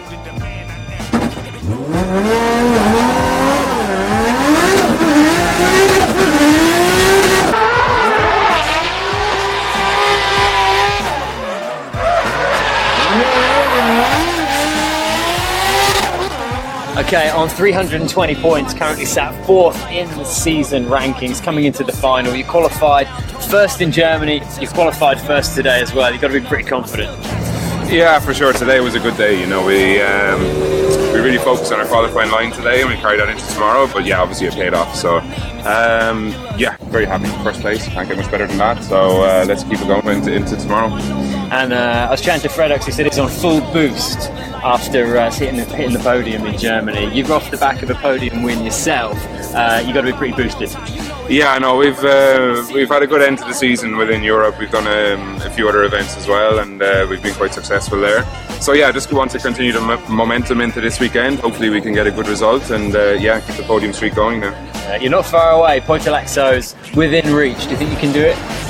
I don't know, to be honest with you. I'm just going to go out tomorrow and do my best, and wherever we end up, we end up. I'm not going to worry about the other guys, and we just see where we end up at the end of the day. So first of all, tomorrow there's an event, and yeah, I'd like to get a good podium there again. Yeah, that's definitely the right attitude. Well, hopefully It's a lucky one for you this weekend. Very best of luck, man. Thanks very much. Thank you. Of course, on 327 points, sat in third place is Sebastian Fontaine, the most consistent driver of the season. It's within reach. You can see it right in front of you. Are we going to see this podium this weekend, and you're going to finish it off? I hope so. I just got a third in qualifying, so that's a really good start of the weekend. It's going to be hard to get the championship done, but I'm going to give it all, and yeah, we will see tomorrow in battles. But third place is a really good start. Yeah, that's a great start. It just goes to prove, like, you're on a slightly underpowered car. It's very uphill, but you still managed to get that third place in qualifier. Do you think it's going to be difficult going up against some of the higher horsepower vehicles when you get to the head-to-head battles? Yeah, it is kind of difficult because it's a really power-through track. So the guys with a lot of horsepower have some, yeah, they have something in front of me, right? So, but it's hard with the car. I have to give full throttle all the way because otherwise it's dying. But we will see in the battles. I did one battle today and it's doable, but it's hard. So we will see tomorrow. Well, very best of luck, man. Good luck this weekend. Third place at the moment. Hope you can stick it. DJI introduces the next evolution in speed and intelligence, the Phantom 4. The world's most advanced quadcopter. Soar at the speed of thought.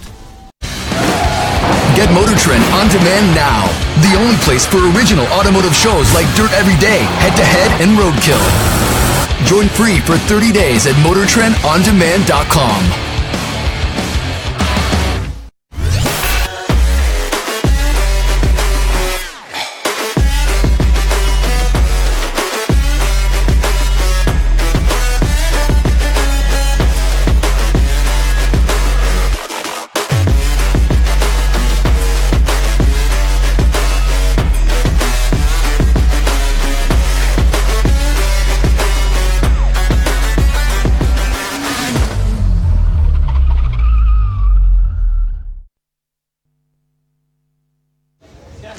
Welcome back to Hungary.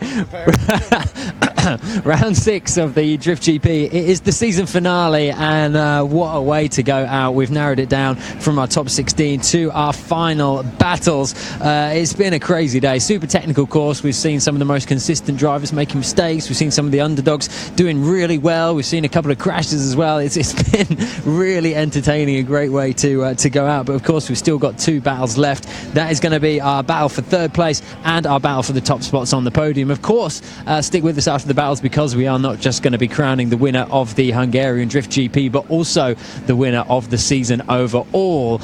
It's going to be an exciting podium. We've got... Sorry, you were going to say something now. Well, I was just saying. Let me do this, because I think maybe you're on mute. Yes, you are. Yes, I am. There we go. Yeah, it's been super interesting. We've just seen Kalfer go out after laying it down all day. Vasilowskis and Dimitri was a close call. But yeah, Vasilowskis got it. So now we're just going to go to the start line now and see our first 3rd, 4th place playoff. Kalfer and Dimitri. You know what? This is redemption from Germany. Kalfer's going to want to get one up on Dimitri, as he feels he was a bit robbed in the wet conditions. Yeah, Kalfer qualified first in Germany at the previous round, and then was knocked out in his first battle by Dimi. So, as you say, it could be some redemption. Nigel Kalfer, our first place qualifier, is leading this one out. It is Dmitry Ilyuk, our Ukrainian national champion, who is in the chase position. Well, cutting that a little bit shallow. He's made some mistakes on this track, but he's come back from almost... Dimitri's going for it. Yeah, he's having it. He is really sending it over the finish line. Everyone up here has got their fingers in their ears, because Dimitri has turned things up to 1200 horsepower in that Nissan. Well, what can we say about that run? I thought Nigel did a reasonable job of leading this one out. He pulled a bit of a gap off Dimitri, but you can see here Dimitri just hit launch control and try to catch him. Super fast behind him coming up the hill. So here, shallow. Nigel here, super shallow point. again, not on the box. You see Dimitri's foot to floor, smoke everywhere. They both missed this outside box, and now you can see Dimitri is just going for it. Both missed that outside box. They both transition in this outside box. Dimitri's diving in early from here, but Nigel's missing the outside boxes as well. So you can see Dimitri's foot to floor now. This amount of smoke coming off both cars. Yeah, scrappy run possibly from Dimitri, but then Nigel didn't have a great lead run either. Well, Nigel missed that first clipping point, coming shallow, but then got way into the second, and it was kind of role reversal for the second clipping point. But here we go. Dmitry Ilyuk leads this one out. Nigel Kalfer chasing. We're not sure who's got the advantage coming into this. We're going to wait and find out once we get to the podium. So a great lead run here from Dmitry Ilyuk. Look at this. That was a really fantastic transition there. Missing out that clipping point. Missing that clipping point. Kalfer just giving it everything to try and catch up. Exciting stuff here. You jumped off your seat. Yeah, you can see Dimitri, the Ukrainian missile. He's just pissed. I think he's pissed he didn't get in the final. He just furious driving there. It's so fast coming up the hill. You look at it, all the angle, foot to floor, smoke coming off it. Gets that outside clip real nice. I'm sure he's upshifting to another gear. Gets that second outside clip. Massive angle coming through here.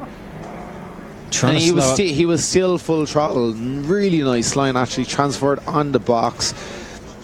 Shallow here, Nigel was shallow the other run. So I think it might be a good chance to get a side-by-side replay in this one to see what they were at.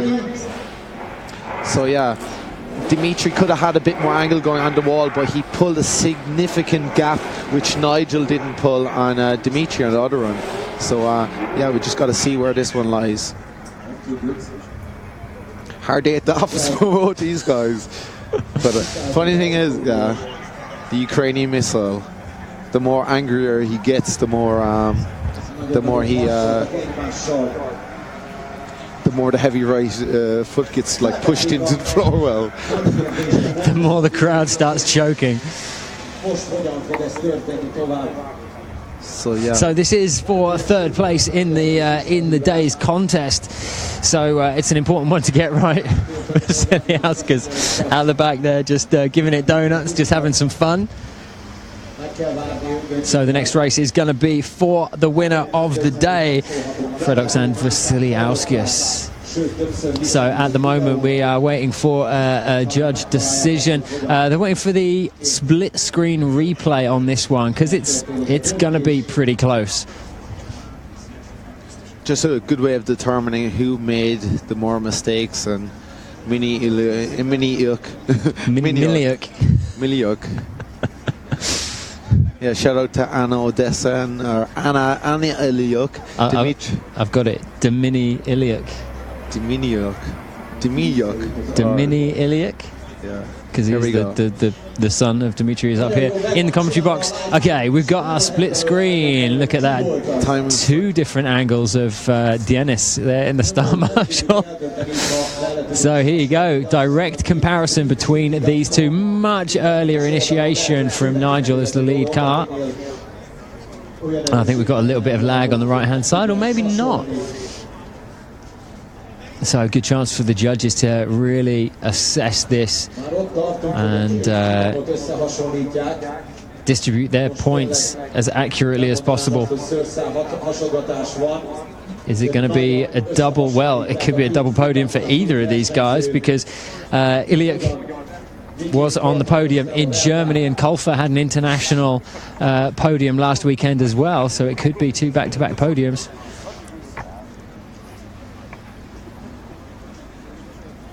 There we go. There was the back-to-back. The judges just... well, has that made any difference to their decision that they had in their head there? So yeah, we're just going to have a word with Florin, one of the judges, and he's going to give his word on the view. Well, I guess actually these guys aren't going to tell us who's won. They're just going to give us a bit of a heads up. Yeah. So Florin's going to have a few words. Looking at both runs, we felt that both guys made small mistakes and cut the line a little bit while leading and chasing, so we couldn't make a clear call, so that's why we say one more time. Nicely done. Thanks, Florin. Well, I've got to say I'm not disappointed because we get to see those two battle again because that is it's pretty exciting. So could we have it'd be nice to see that replay again. So we're going to take a break for those two, so they're going to go off and get new tyres. Yeah, so yeah, we have this final battle, so... Are we going to go straight in and run the final battle? Are you? It looks like that's what's happening. We've got the final of the final round. Dienis has his back to us. Clap your hands for Dimitri.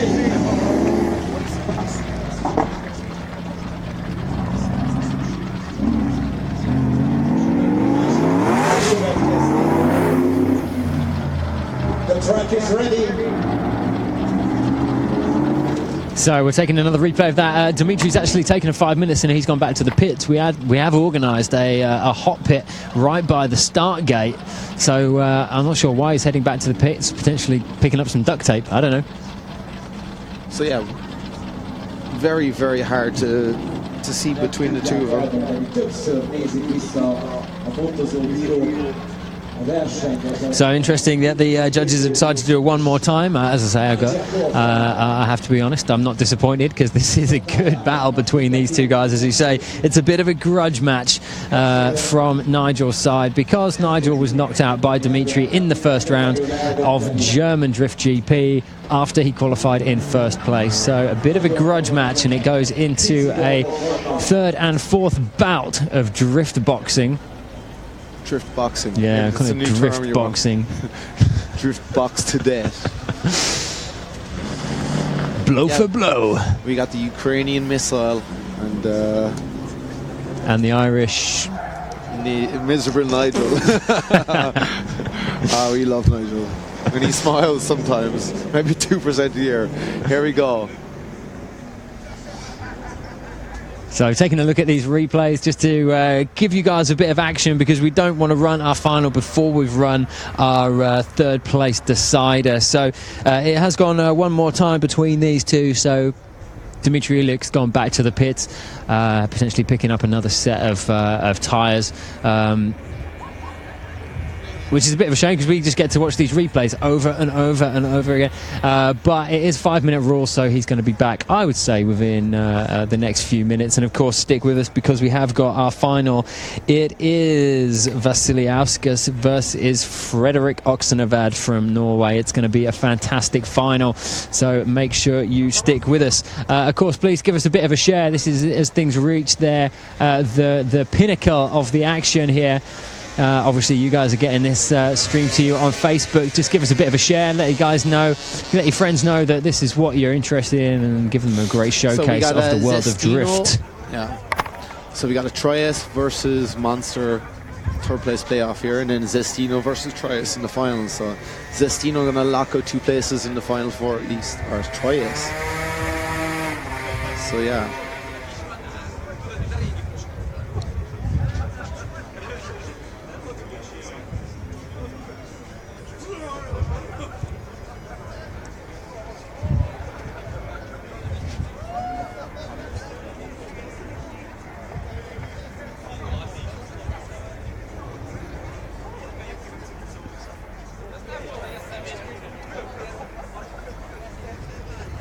So what's been your favourite battle of the night day so far? Battle of the day. Thinking back, this one is pretty good. Juha Fredox was exciting. Yeah, there was wheels exploding, and stains, and massive burnouts. Tires went everywhere, and yeah, that was pretty exciting.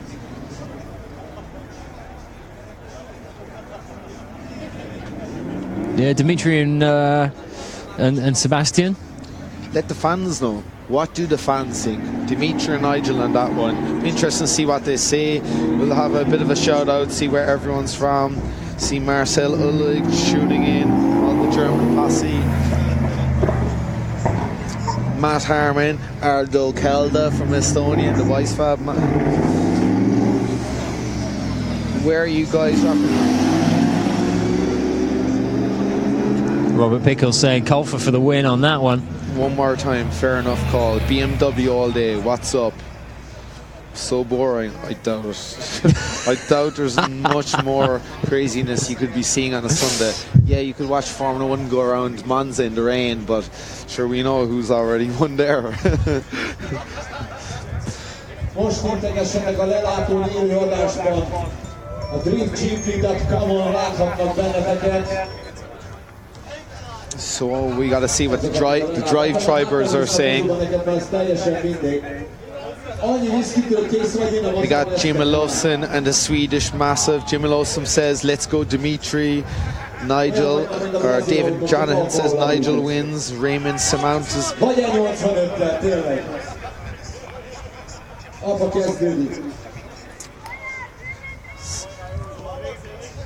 It looks like we've got ourselves an Iliuk back on the back in the starting. So we ready to rock? It looks like it. Fireworks. So yeah, a lot of people don't know how advanced these cars are. That's 1100 horsepower. That's a V8 out of a Nissan truck. He's then put 2 turbos on it, then upgraded everything. It's got some electronics out from McLaren. He actually said that he had a remote remap before the final that was sent over from the Middle East. So he had a guy on a computer Oleg sending him man of Dynotech from Odessa. Oleg, he's a big dude. I just think that's incredible. And he would be in Gasha Turbotech in Abu Dhabi mapping some twin turbo Lamborghinis at the moment, but he's mapping this dirty Nissan over in Hungary. So yeah, Dimitri spent the winter over in Dubai. He won one event of the Middle Eastern Championship, and he's actually in the running. And then Nigel works in one of the Middle East drift teams. So here we go, it's the one more time battle for third place. Nigel Colfer leading this one out. Dimitri Iliuk in second, in chase position. Nigel Colfer, our number 1 qualifier, has taken a very interesting line. Dmitry Ilyich doing everything he can to stay on the course and not get a zero. Hands were on their head as he came round that final corner. I think everyone thought that Dmitry was going to go smack bang into that big pile of tyres. He's been throwing some crazy angle into turn 2 all day, and you had to make a mistake at some stage. So yeah, Nigel, good considerate line, good initiation. Still a bit shy. He got it that first outside box this time. Transitions, gets the second outside box, runs the wide line. See, Dmitry was just he was in far too hot. Like, surprisingly, he still saved it. Transition early, went up in the curve, did a bit of that's got to be a zero, is it not? Did a bit of rally cross with one wheel, and yeah, Nigel was gone. He checked out, and that's a heavy advantage to Nigel. So yeah, but saying that, I don't want to say anything after the last few battles. We thought they were giving wins, and then none happens. Yeah, there's been a bit of that. There's been it is yours to lose, and they've lost. So we are not going to be announcing the winner of this until we hit the podium. It is going to be a surprise for everyone here and all of you guys at home as well. Dennis flinching as those two cars rocket out of the start gate. He's going for it.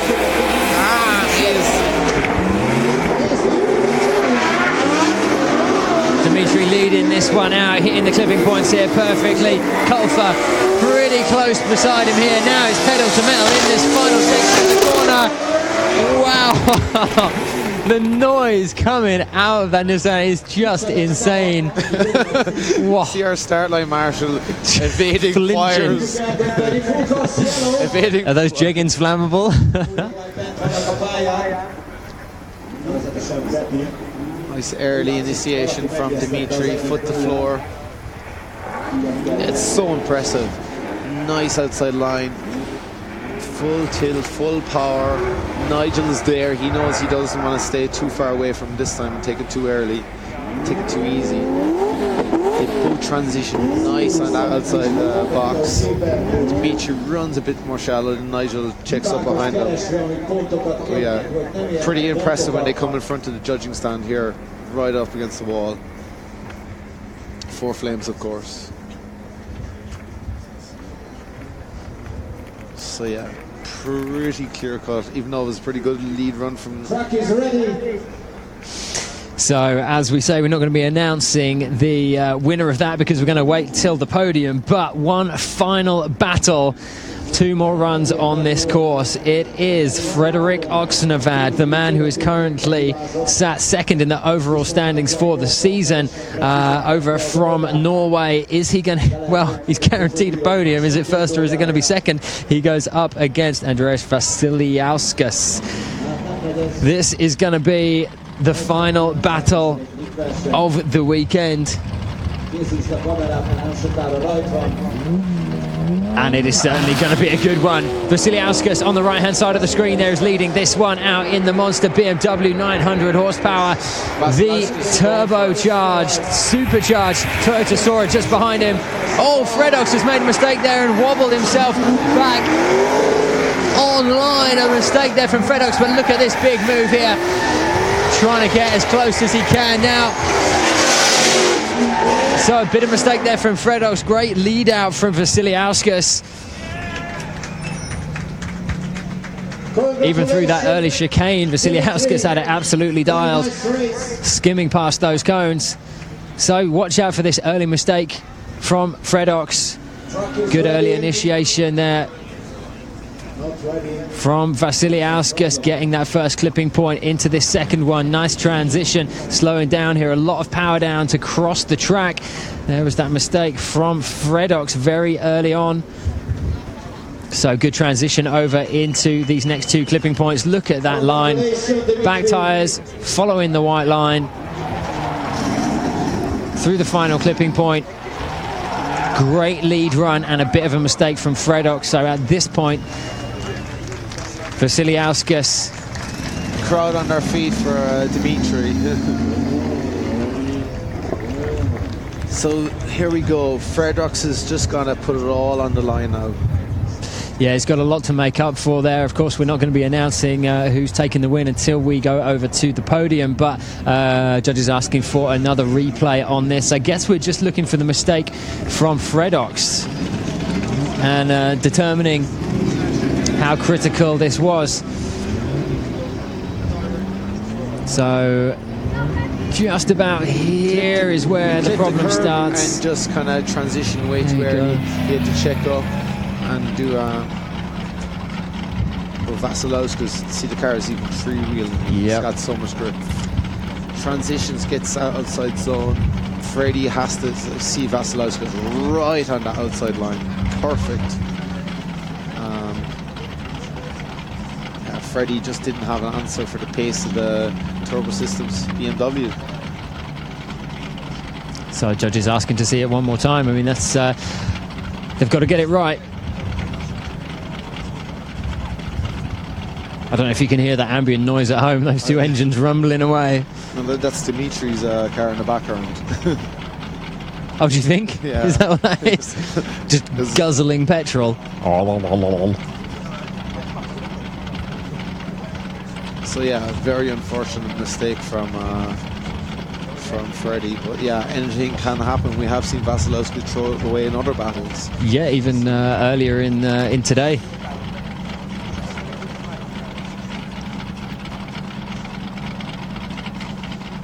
So yeah, if people want to shout out on Facebook and see who do you think is going to win, Frederick or Vasilowskis?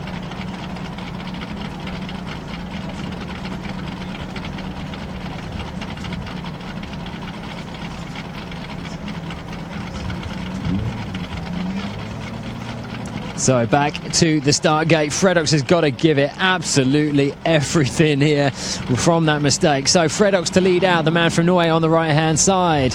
Lithuanian Andreas Vasiliauskas is going to be chasing this one out. Jumps the gun a little bit, a bit of a double take from Vasiliauskas. He has got a lot of power in that car and a lot of grip. Nice early transition there from Fredox. He's going to give it absolutely everything here. He wants to get that top spot. He had a third place in Germany at the last round of the Drift GP. Is he going to see the top spot here in Hungary for the grand finale of the season?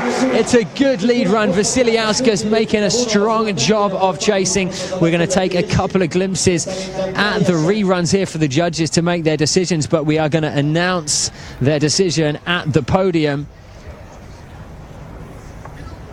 So Fredox giving it absolutely everything here. Good fade there. No handbrake, just a good clutch kick. Giving it pedal to metal. A bit better in that first outside zone. Transitions, gets this outside zone. Runs wide. Does he get this outside? Yeah, he gets that. They both get that. See, Vasilowski was nearly transitioning before him. So he had to be super careful there. He didn't collide. Freddie, perfect outside line there. Really nice outside line. Yeah, right up onto the wall. Really perfect run from really nice run from Frederick. So yeah, tough one to call.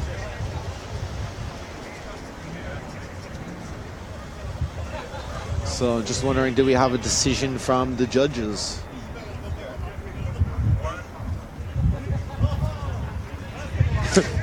There's me and you on the old TV. So yeah, Florian, have we got a decision?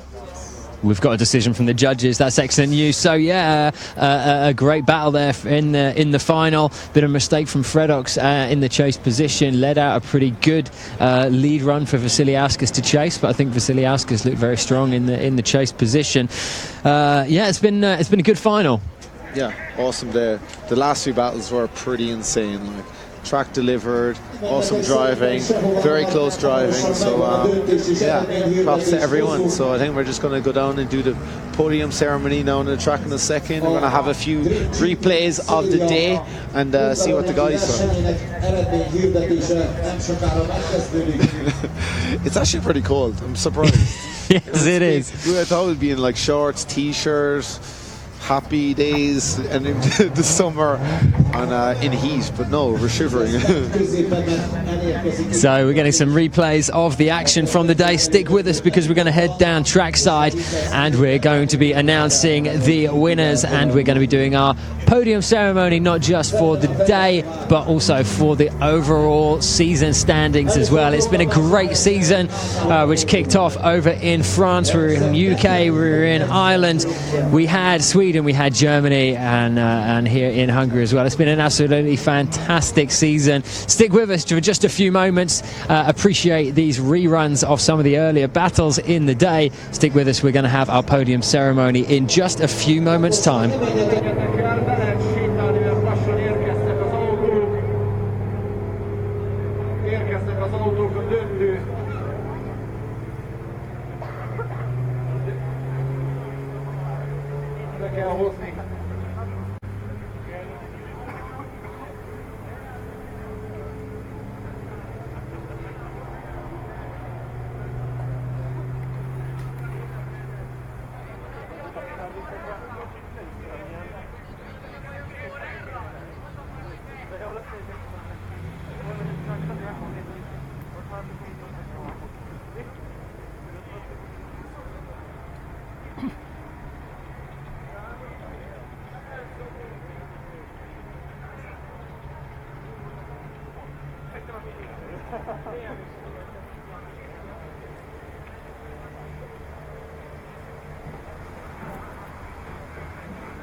He's to the podium ceremony is coming.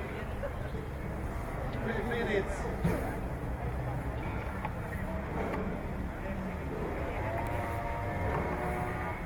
Megpróbálom megkívülni a gravitációval és kopárás és nélkül lejönni a létrát.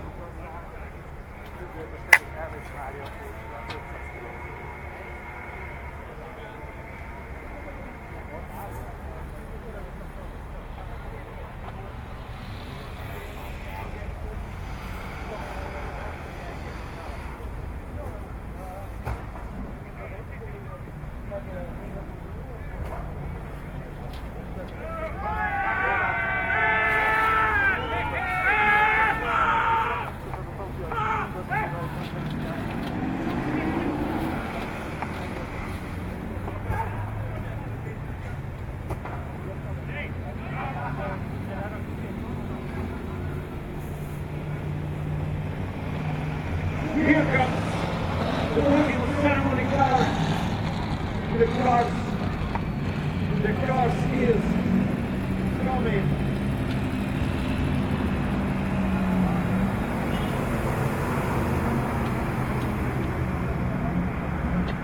This guy is the hero in the front day.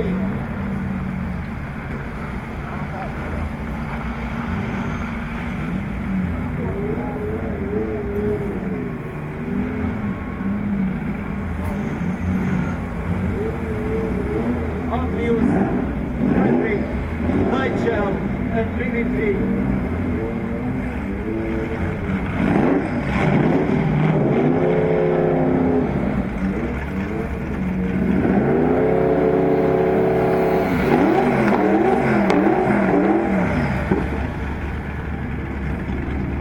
Come Dimitri. Come here. Park here. Park here is your car.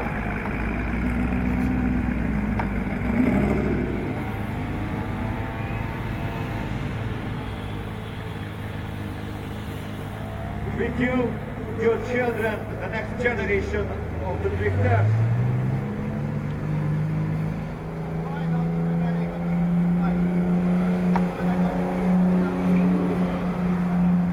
Very, very nice cups coming. I'll be waiting for the podium ceremony. 4 guys,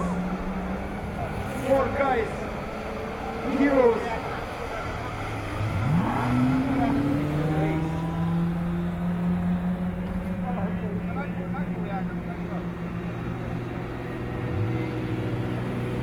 Azért kell látnunk egy kicsit, mert élőadásban is ez az eredményhirdetés azonnal tolják ki a srácok a netre, ezért kell várni egy picit, kis türelmet kérünk tőletek.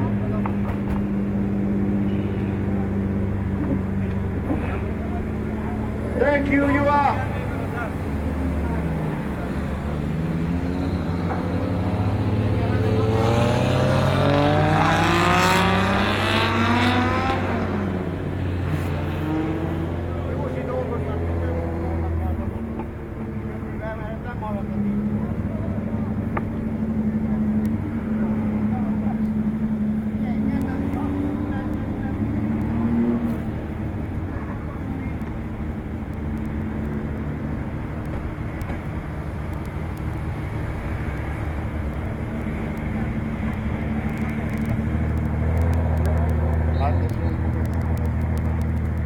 Megérkeztek a fiúk ide, meg kell várniuk, sajnos az élő közvetítés az ilyen. A Largó elhagytál valamit, papírus repül, nem tudom mi az.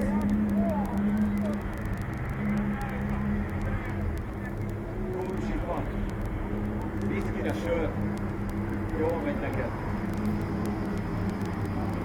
Egészségetek. Hajrá József! Hajrá József! És érkeztek a többiek is.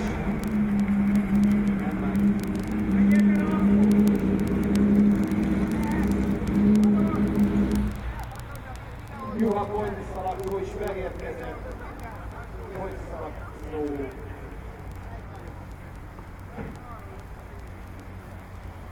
És kimaradt még Max Maul, valamint Sebastian Fonti.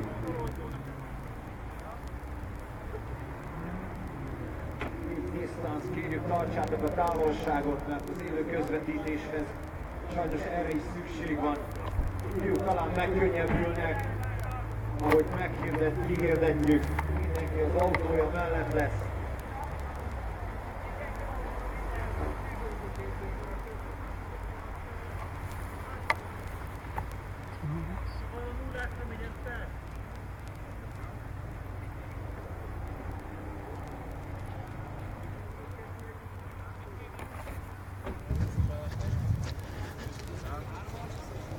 Well, what an end to the season. What a season finale. It's been absolutely epic. We started a few months ago over in France. We moved over to the UK. We've been over to Ireland. We had Sweden. We had Germany. And to finish out here in Hungary, it's been absolutely fantastic and a great reception from everybody here as well. We are going to do 2 podiums, of course. We're going to do our podium for today's competition, but then for the overall championship as well. And there has been some chopping and changing because of the results from today. There can only be a few people on the podium. Of course, there are only 3 spots up here, but first of all, I want to say a big congratulations. 4th place goes to Dimitri Ilya. Can we please give him a round of applause? Which of course means that our 3rd place goes to Mr. Nigel Colfer.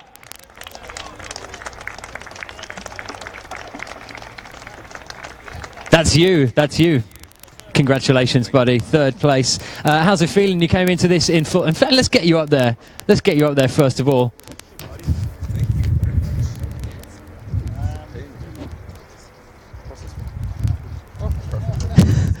He's getting all the trophies. Just give him all the trophies. I'll catch up with you in a second. Let's get everyone up here. In 2nd place, it was really hotly contested. But it is a double podium for Mr. Frederick Oxnevad coming in 2nd place. Congratulations. Massive trophy. Check that one out. And of course, ladies and gentlemen, go absolutely wild for your winner. It is Andreas Vasiliauskas.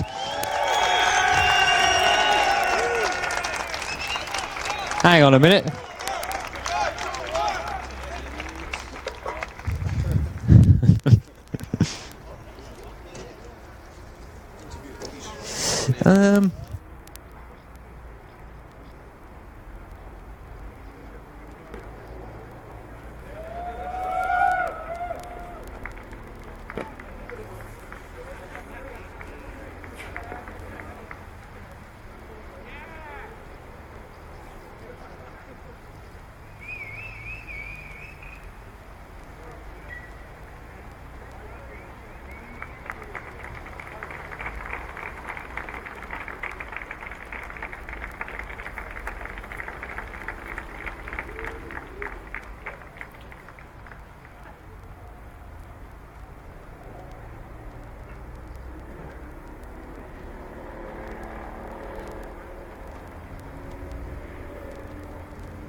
Not yet, no. You want to? Okay, Dimitri. Tough break in the final there. How was it for you? It was okay. It was okay. Just made small mistake, like on acceleration change and something else. It was a pretty technical battle, and yeah, as you say, small mistakes. You gave it absolutely everything, and the crowd were going absolutely crazy for you. Overall, have you had a good experience here in Hungary? Yeah, the crowd is ours, so I'm satisfied. Yeah, absolutely. Everyone's been loving it. Congratulations, anyway, my man.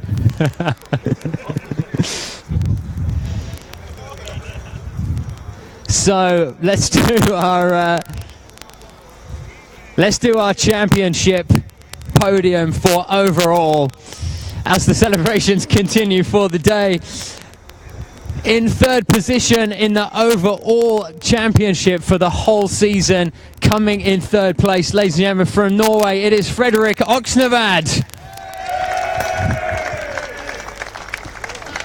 Third place in the overall standings for the season, buddy. Woo! There you go, we can do this one as well. Yeah, 2 trophies, 2 lots of champagne.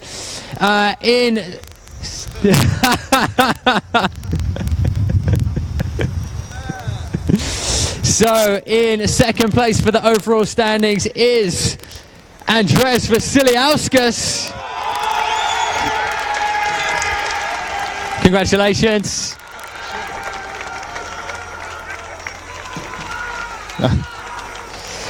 And winning by just 6 points. Just 6 points separating first from second place. It is Juha Poitalaxo.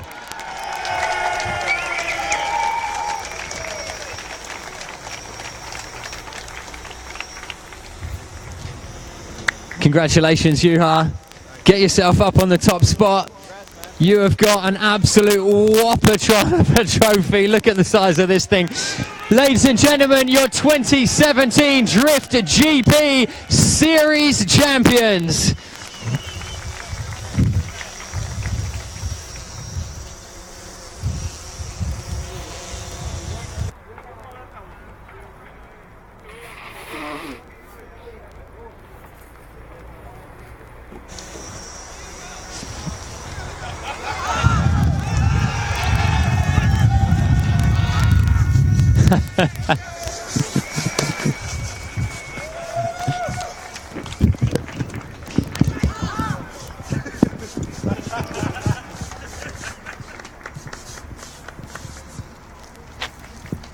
Okay, let's just jump in for a quick chat. It's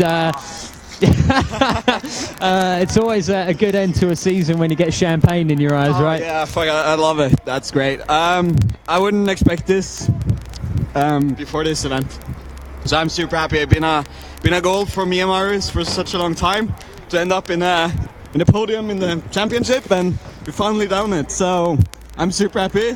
Thanks to my man Marius Fossheim. I think we should bring Marius in. We should bring him in. You can spray him with champagne now if you want. This is the only guy that helped me throughout the season. So a big thanks to Marius. We have done this together. So this is also for him, not just for me. So awesome, Marius. Hey. Okay, great racing today. I know you're a man of very few words. Have you got anything you want to say? I want to say thanks my team, thanks my father, and big thanks my partner. He always helped me win. Thank you to his partner, thank you to his dad, and thank you to his team as well. A round of applause, please.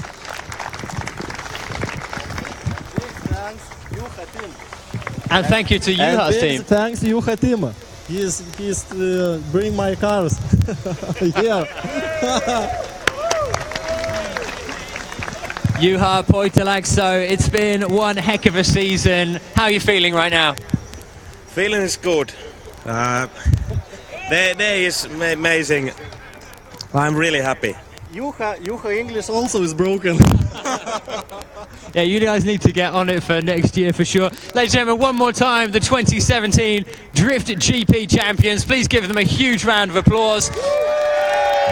And of course, join us next year. The season is going to be absolutely amazing. We've got some great locations lined up, so do stick with us and keep up to date with everything online, and do follow us on the social as well. To these guys here, congratulations. To everyone watching at home, we bid you farewell. That was Drift GP 2017.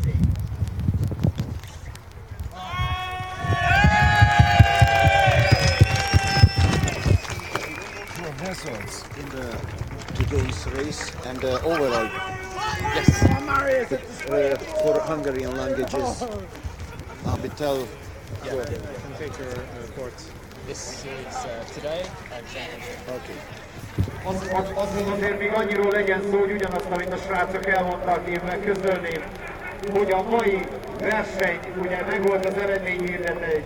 Andrius volt a győztes, második helyzet. Fredrik Öszkneval, harmadik helyezett. For Hungarian language. Congratulations. And the third place is a harmadik helyezett Nigel Golfer. És negyedik lett a mai napon Dimitri Iliuk is, ahogy láttátok, az éves a 2017-es Drift GP eredményhirdetése is most történt, ahol Juha volt az első, Andrius Vasiliuskas a második, és Fredrik a harmadik, csak azért, hogy magyarul is érthető legyen. Ennyiről lenne szó, nagyon szépen köszönjük a figyelmet nektek, hogy erre jártatok, egy nagy tapsot megérdemeltek ti is, hogy itt nagy türelemmel végigültétek ezt a versenyt. Köszönjük szépen a viszontlátásra és a viszonthallásra, szervusztok!